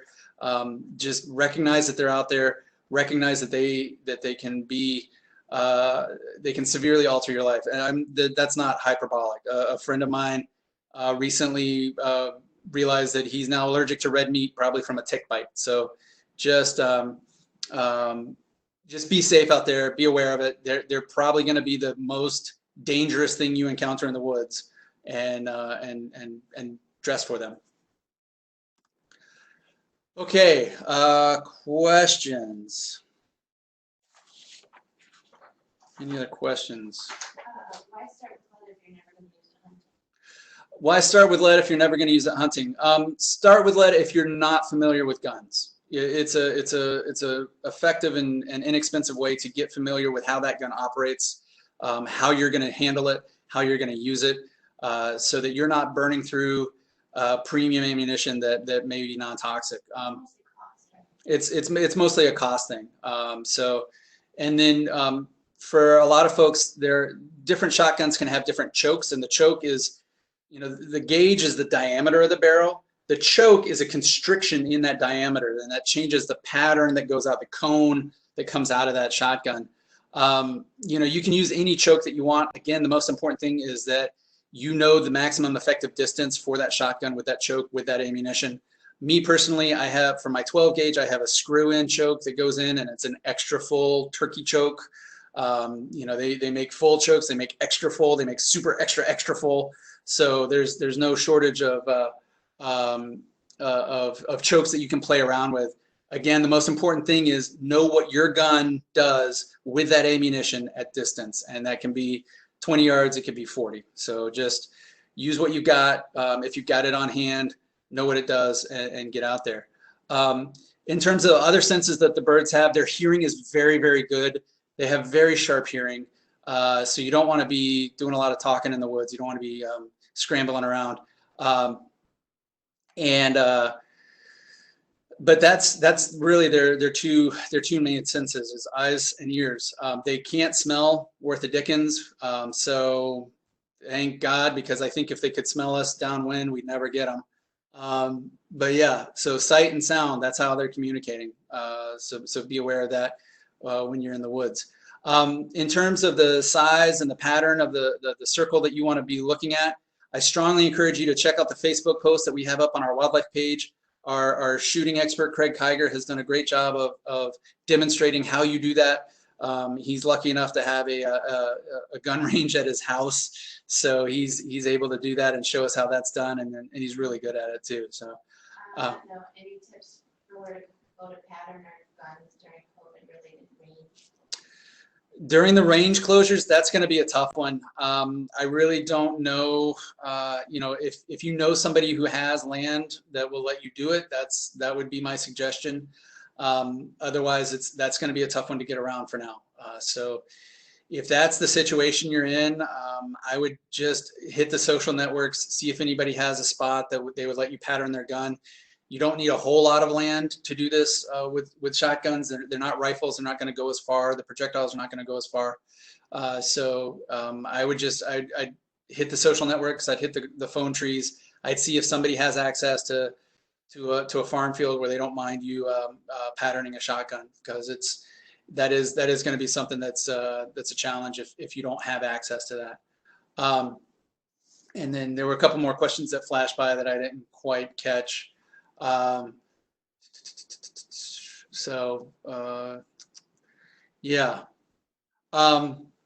Real quick, I'm going to go through, should we camouflage our shotgun? You don't need to. You don't need to. If it's a super shiny barrel, you can you can put tape on it. Honestly, I don't think that is not what will stop you from getting a bird. So if it's wood and steel, it's wood and steel. I've got plenty of friends that have taken turkeys with wood and steel. I wouldn't worry about it that much. The biggest thing for me would be light reflection. If it's really, really shiny, I would maybe consider wrapping it with some tape, or they have a lot of aftermarket materials that you can use to put around a shotgun that's not permanently going to alter it. If it's a family heirloom or something that you really care about, or it's just pretty. I mean, some shotguns are just pretty, but they're going to have temporary stuff that you can put on it that will take some of the shine off of it if it's tape or something else. And I'm going to get into calling and stuff pretty quick.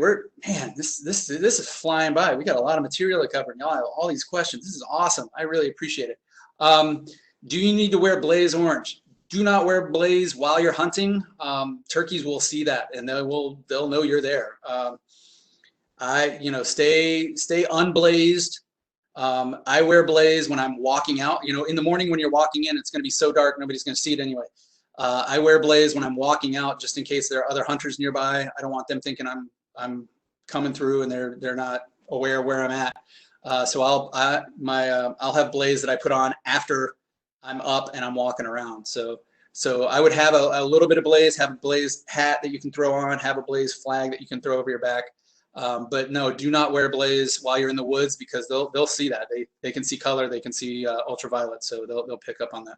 Is it all turkey hunting done from the ground, or do people use tree stands? There's a question about tree stands. Almost all turkey hunting is done from the ground. I'm not going to say it all is, because I'm sure there are people that hunt from tree stands. I don't know anybody that hunts from tree stands personally. For any of you that are out there that do hunt from a tree stand, I'm not trying to disparage or downplay it. Like, that's, you do you. But most turkey hunting is done from the ground. With the tree stand, getting the angle that you're going to be making a shot may be a little tricky to make sure that you have an effective shot on it. I like being on the same level as the bird, because that way when that cone comes out expanding from the tip of the shotgun, they're in that entire cone blast radius. So I would just hunt from the ground and be good with that.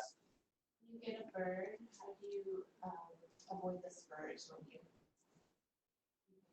Okay. The question is, how do you avoid the spurs? I don't avoid the spurs. If they're long enough, they can actually make a nice little handle. You can just like kind of hook your finger under them and throw them over your shoulder, and you can go. But you do need to be careful. If they're long enough to be used as a handle, they're going to be sharp. The ones, I've had spurs put holes in leather gloves. So just, you just kind of work your way around them like,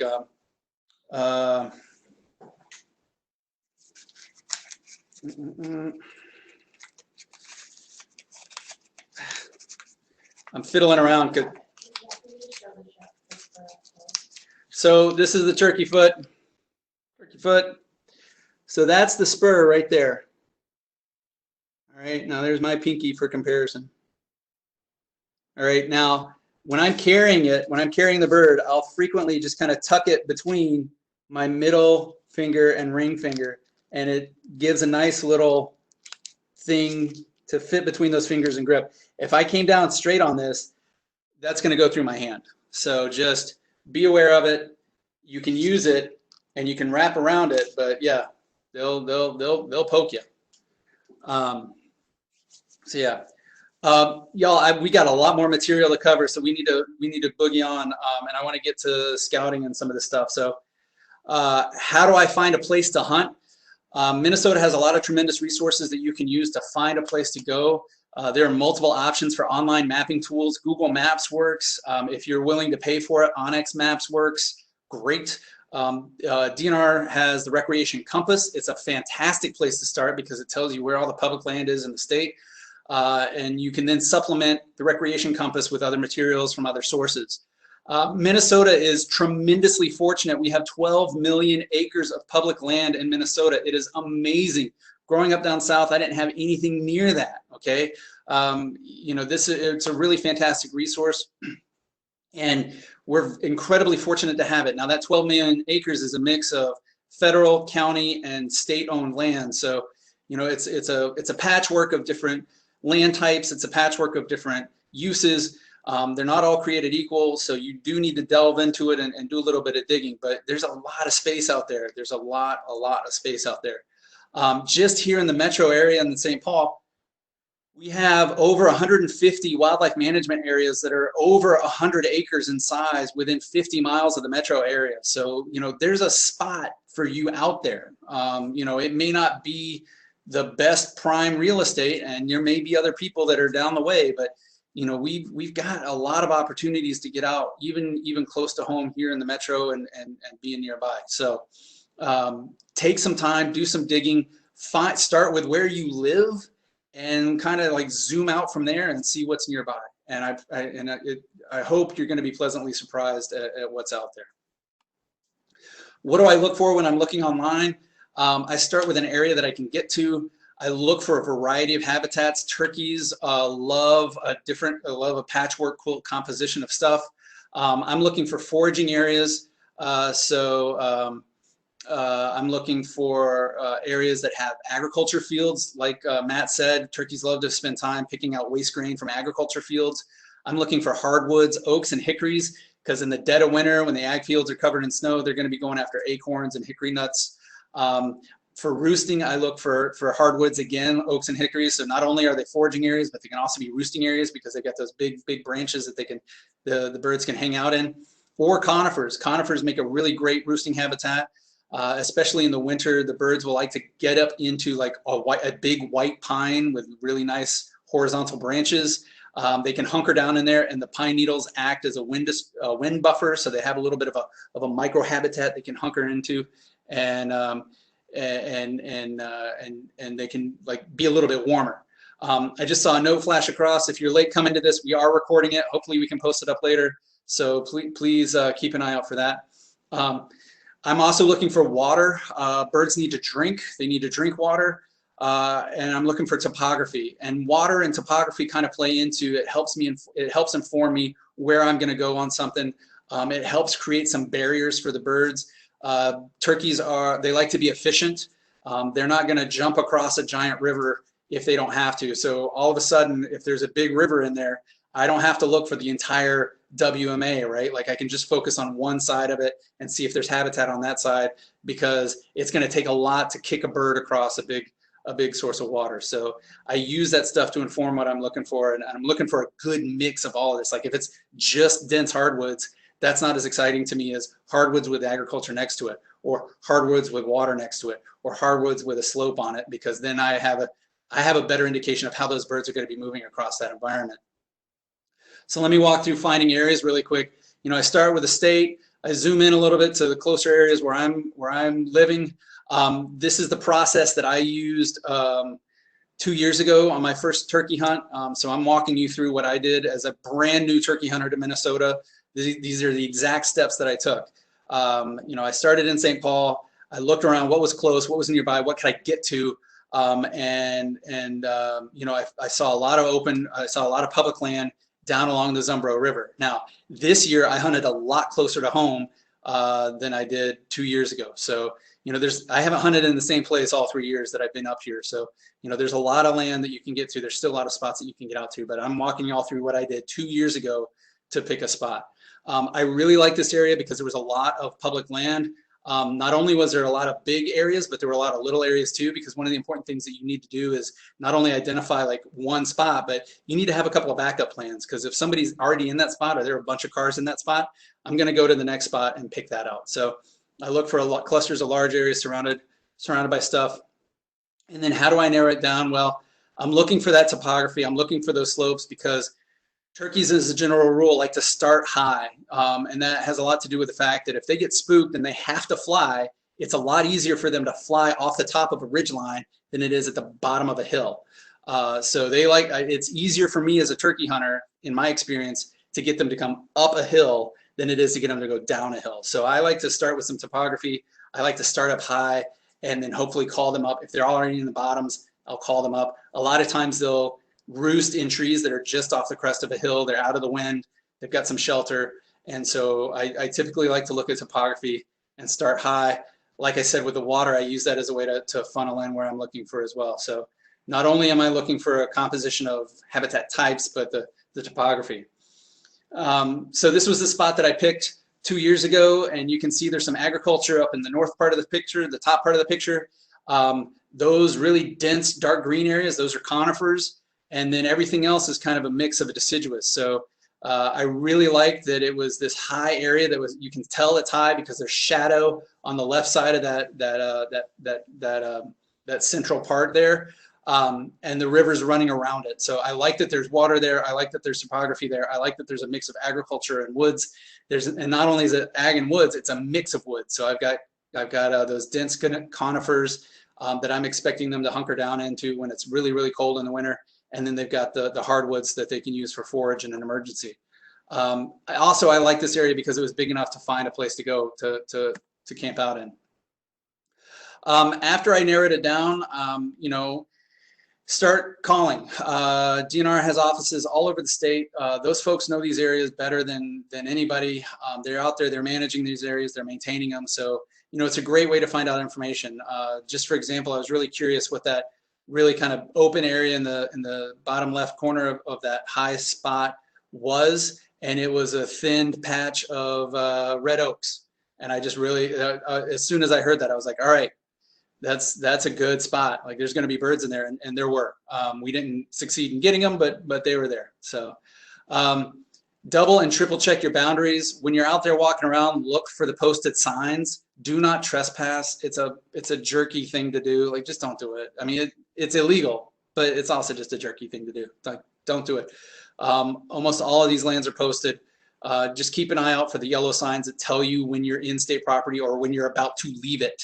So keep an eye out for that stuff. Stay in the state property. Stay on public lands if that's all you've got available to you, and enjoy walking around.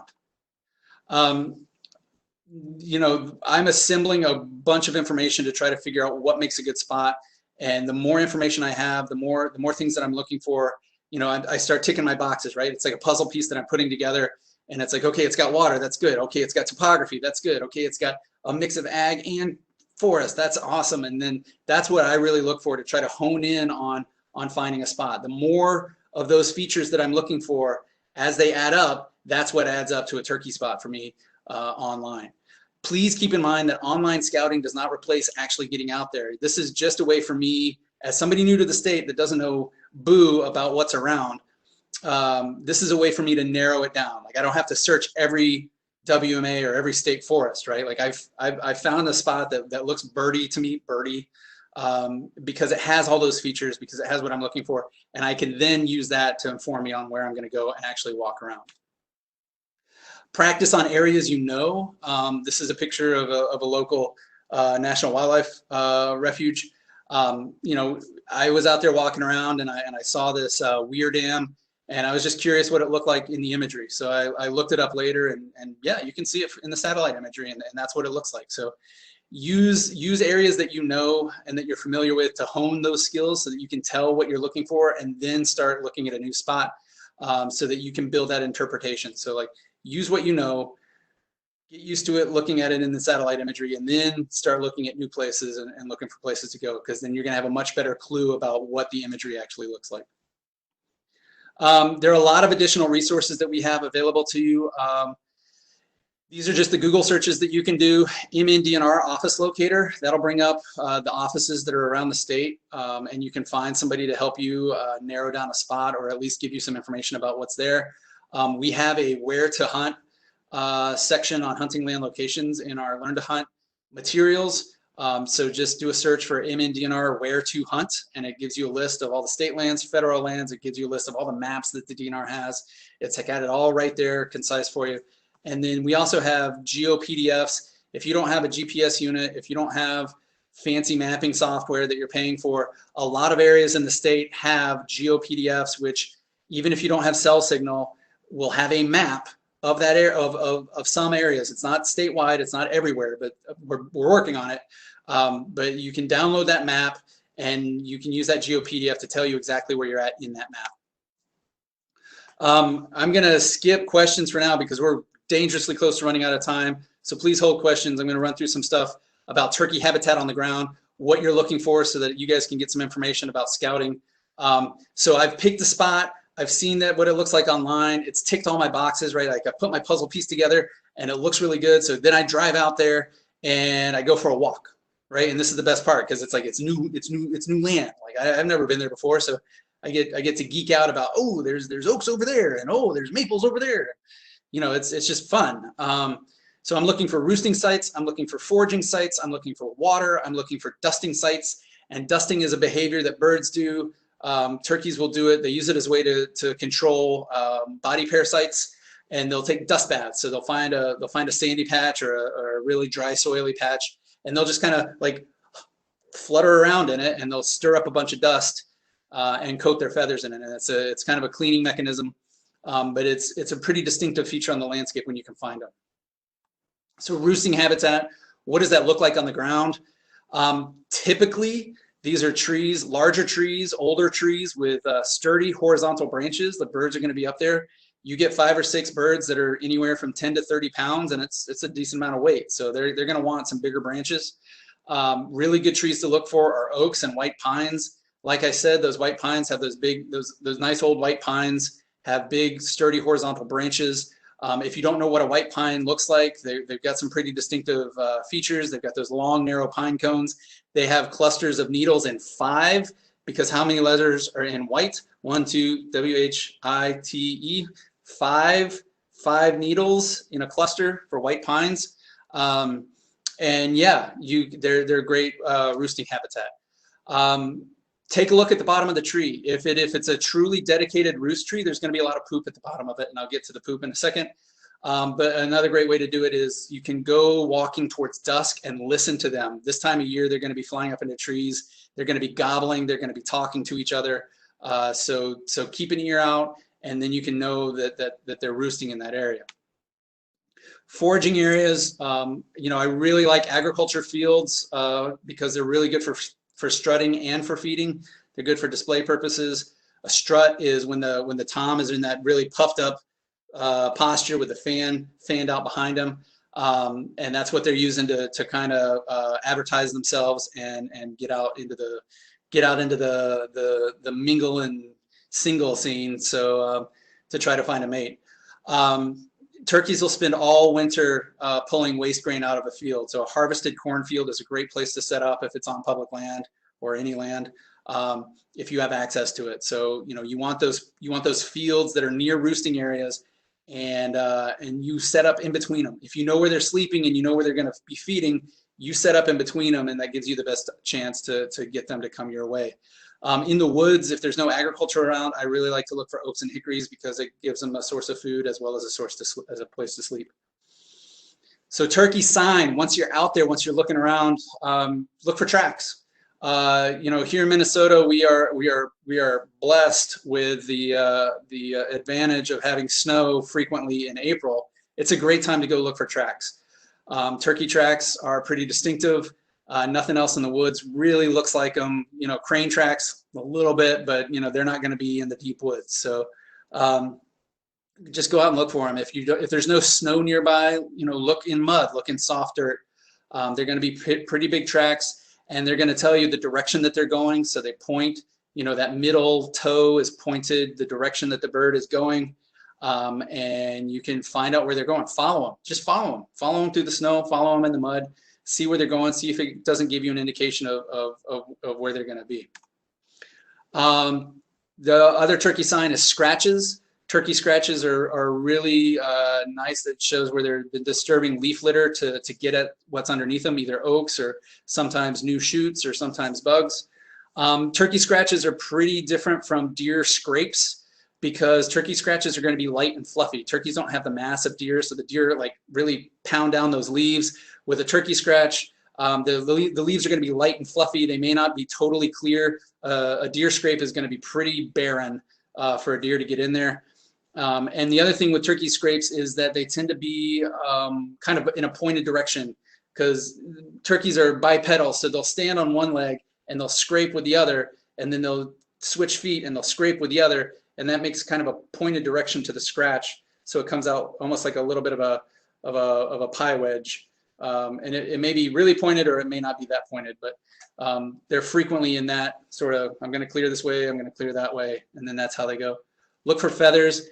You know, a great way to confirm that it's a turkey scratch is by looking for feathers that are nearby or poop that's in the middle of it. That white thing that's in the middle of that top right picture, that's a little nugget of turkey poop. So you know that the turkey made that.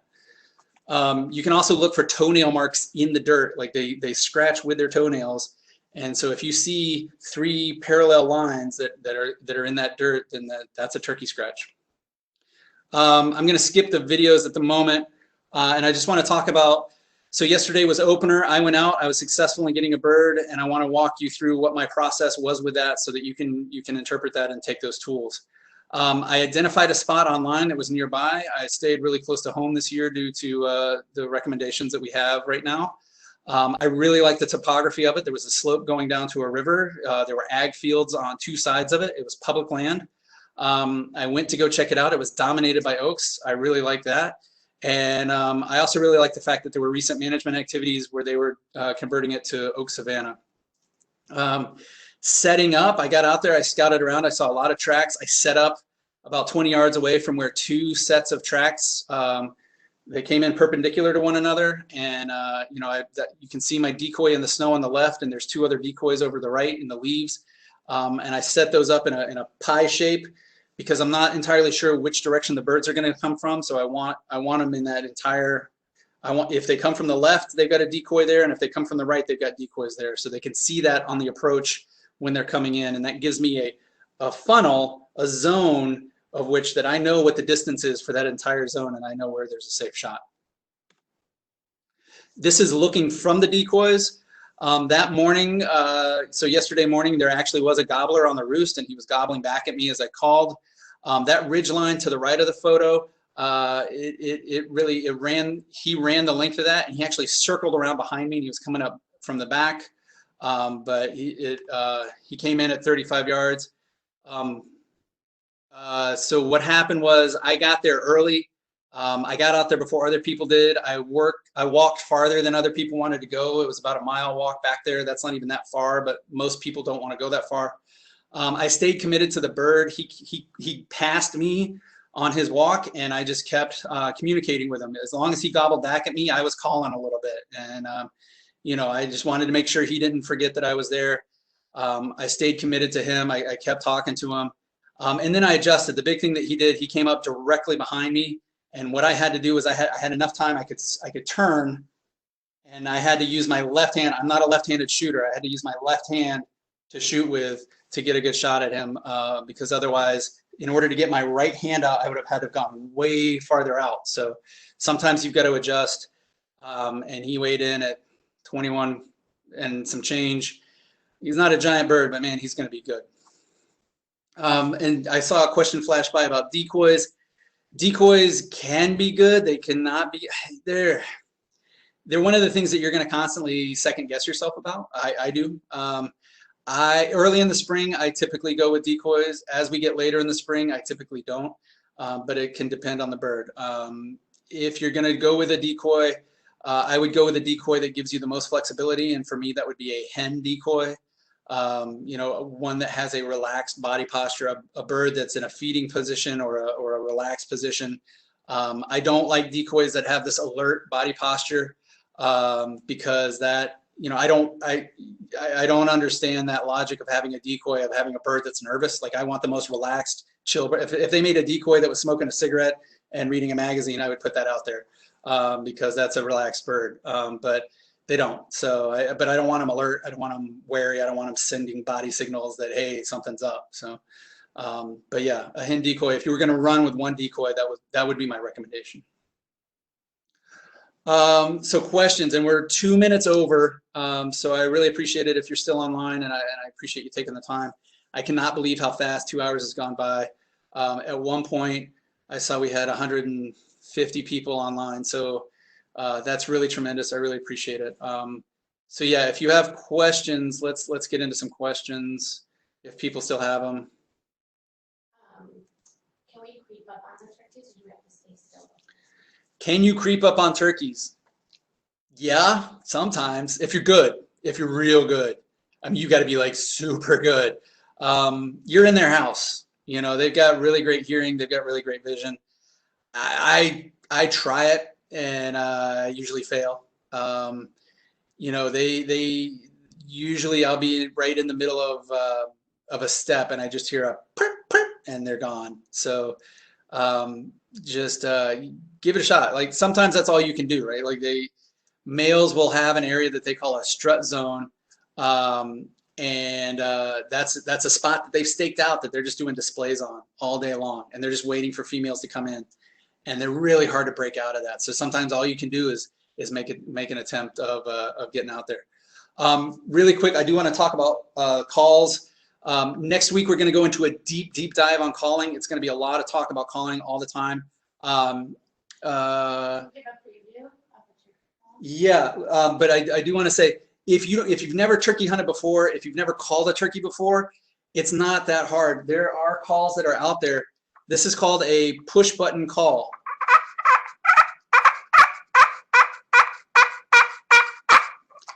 I'm doing this, and that's a turkey call. So you can do it. It's not that hard. These are tremendous calls to get. you can, yeah, and that's a female yelp.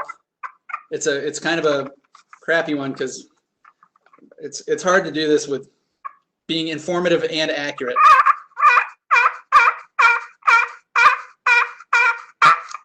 And that would be a female yelp. Go to National Wild Turkey Federation. They have an incredible library of calls and how and what they're used for. You know, Google or engine search turkey calls, audio files. You know, make sure you actually listen to recordings of birds. I think a lot of new hunters, they listen to people calling, and those are great, but you know, they can be informative on how to use a call or how to manipulate it. But turkeys sound different from people, and you know, they just like they see wavelengths that we don't see, they hear frequencies that we don't hear. So something that sounds good to us as a human listening to another caller may be different than a bird. But listen to bird files, listen to bird calls, and mimic those. So if you've never done it before, I would recommend a push button call as a backup. I'm flipping in my vest. If you have time or the inclination to get 2 calls, I would get one as a push button call and the other is a box call. This is a box with a hinged lid. This is a friction surface that rubs up against the sounding board, and you just move it back and forth.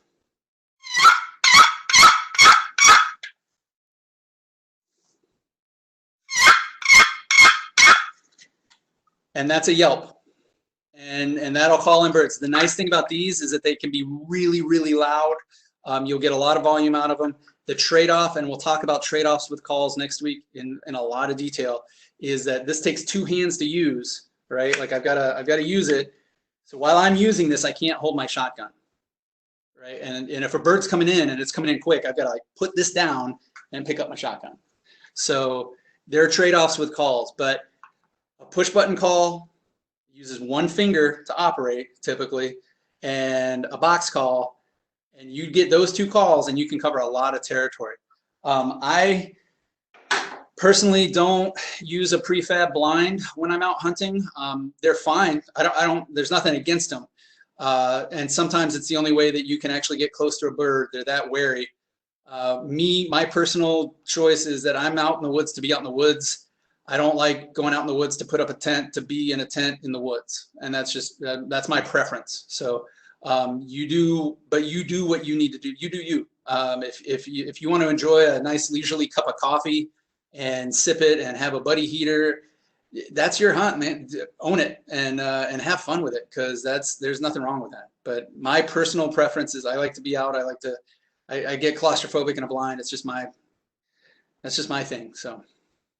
But yeah, for calls, push button and box call, those would be the minimum that that's where I would point people to start. And then we'll get into slates and mouth calls and other stuff next week, when we go into a deep dive on that stuff. Do we know what time the next webinar is?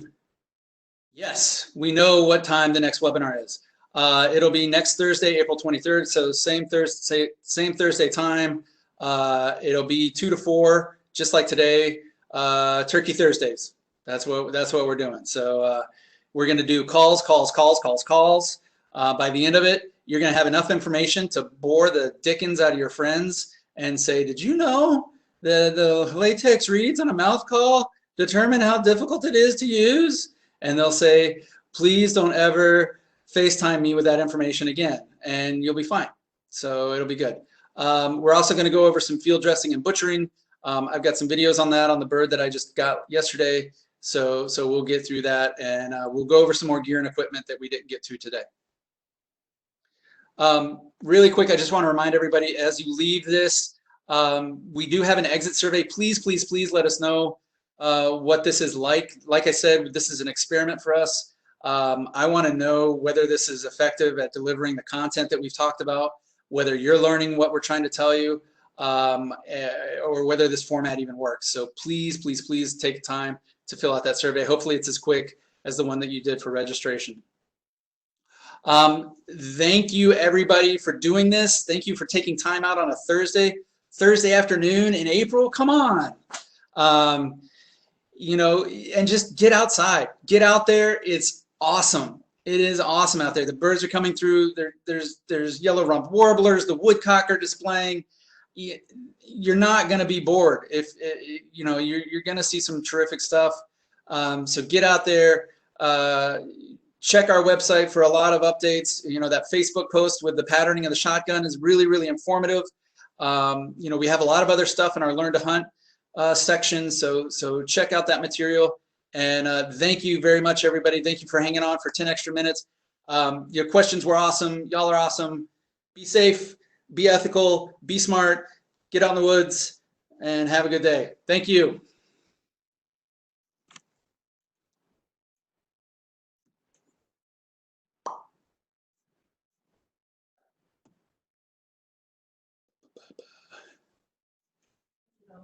Mm-hmm.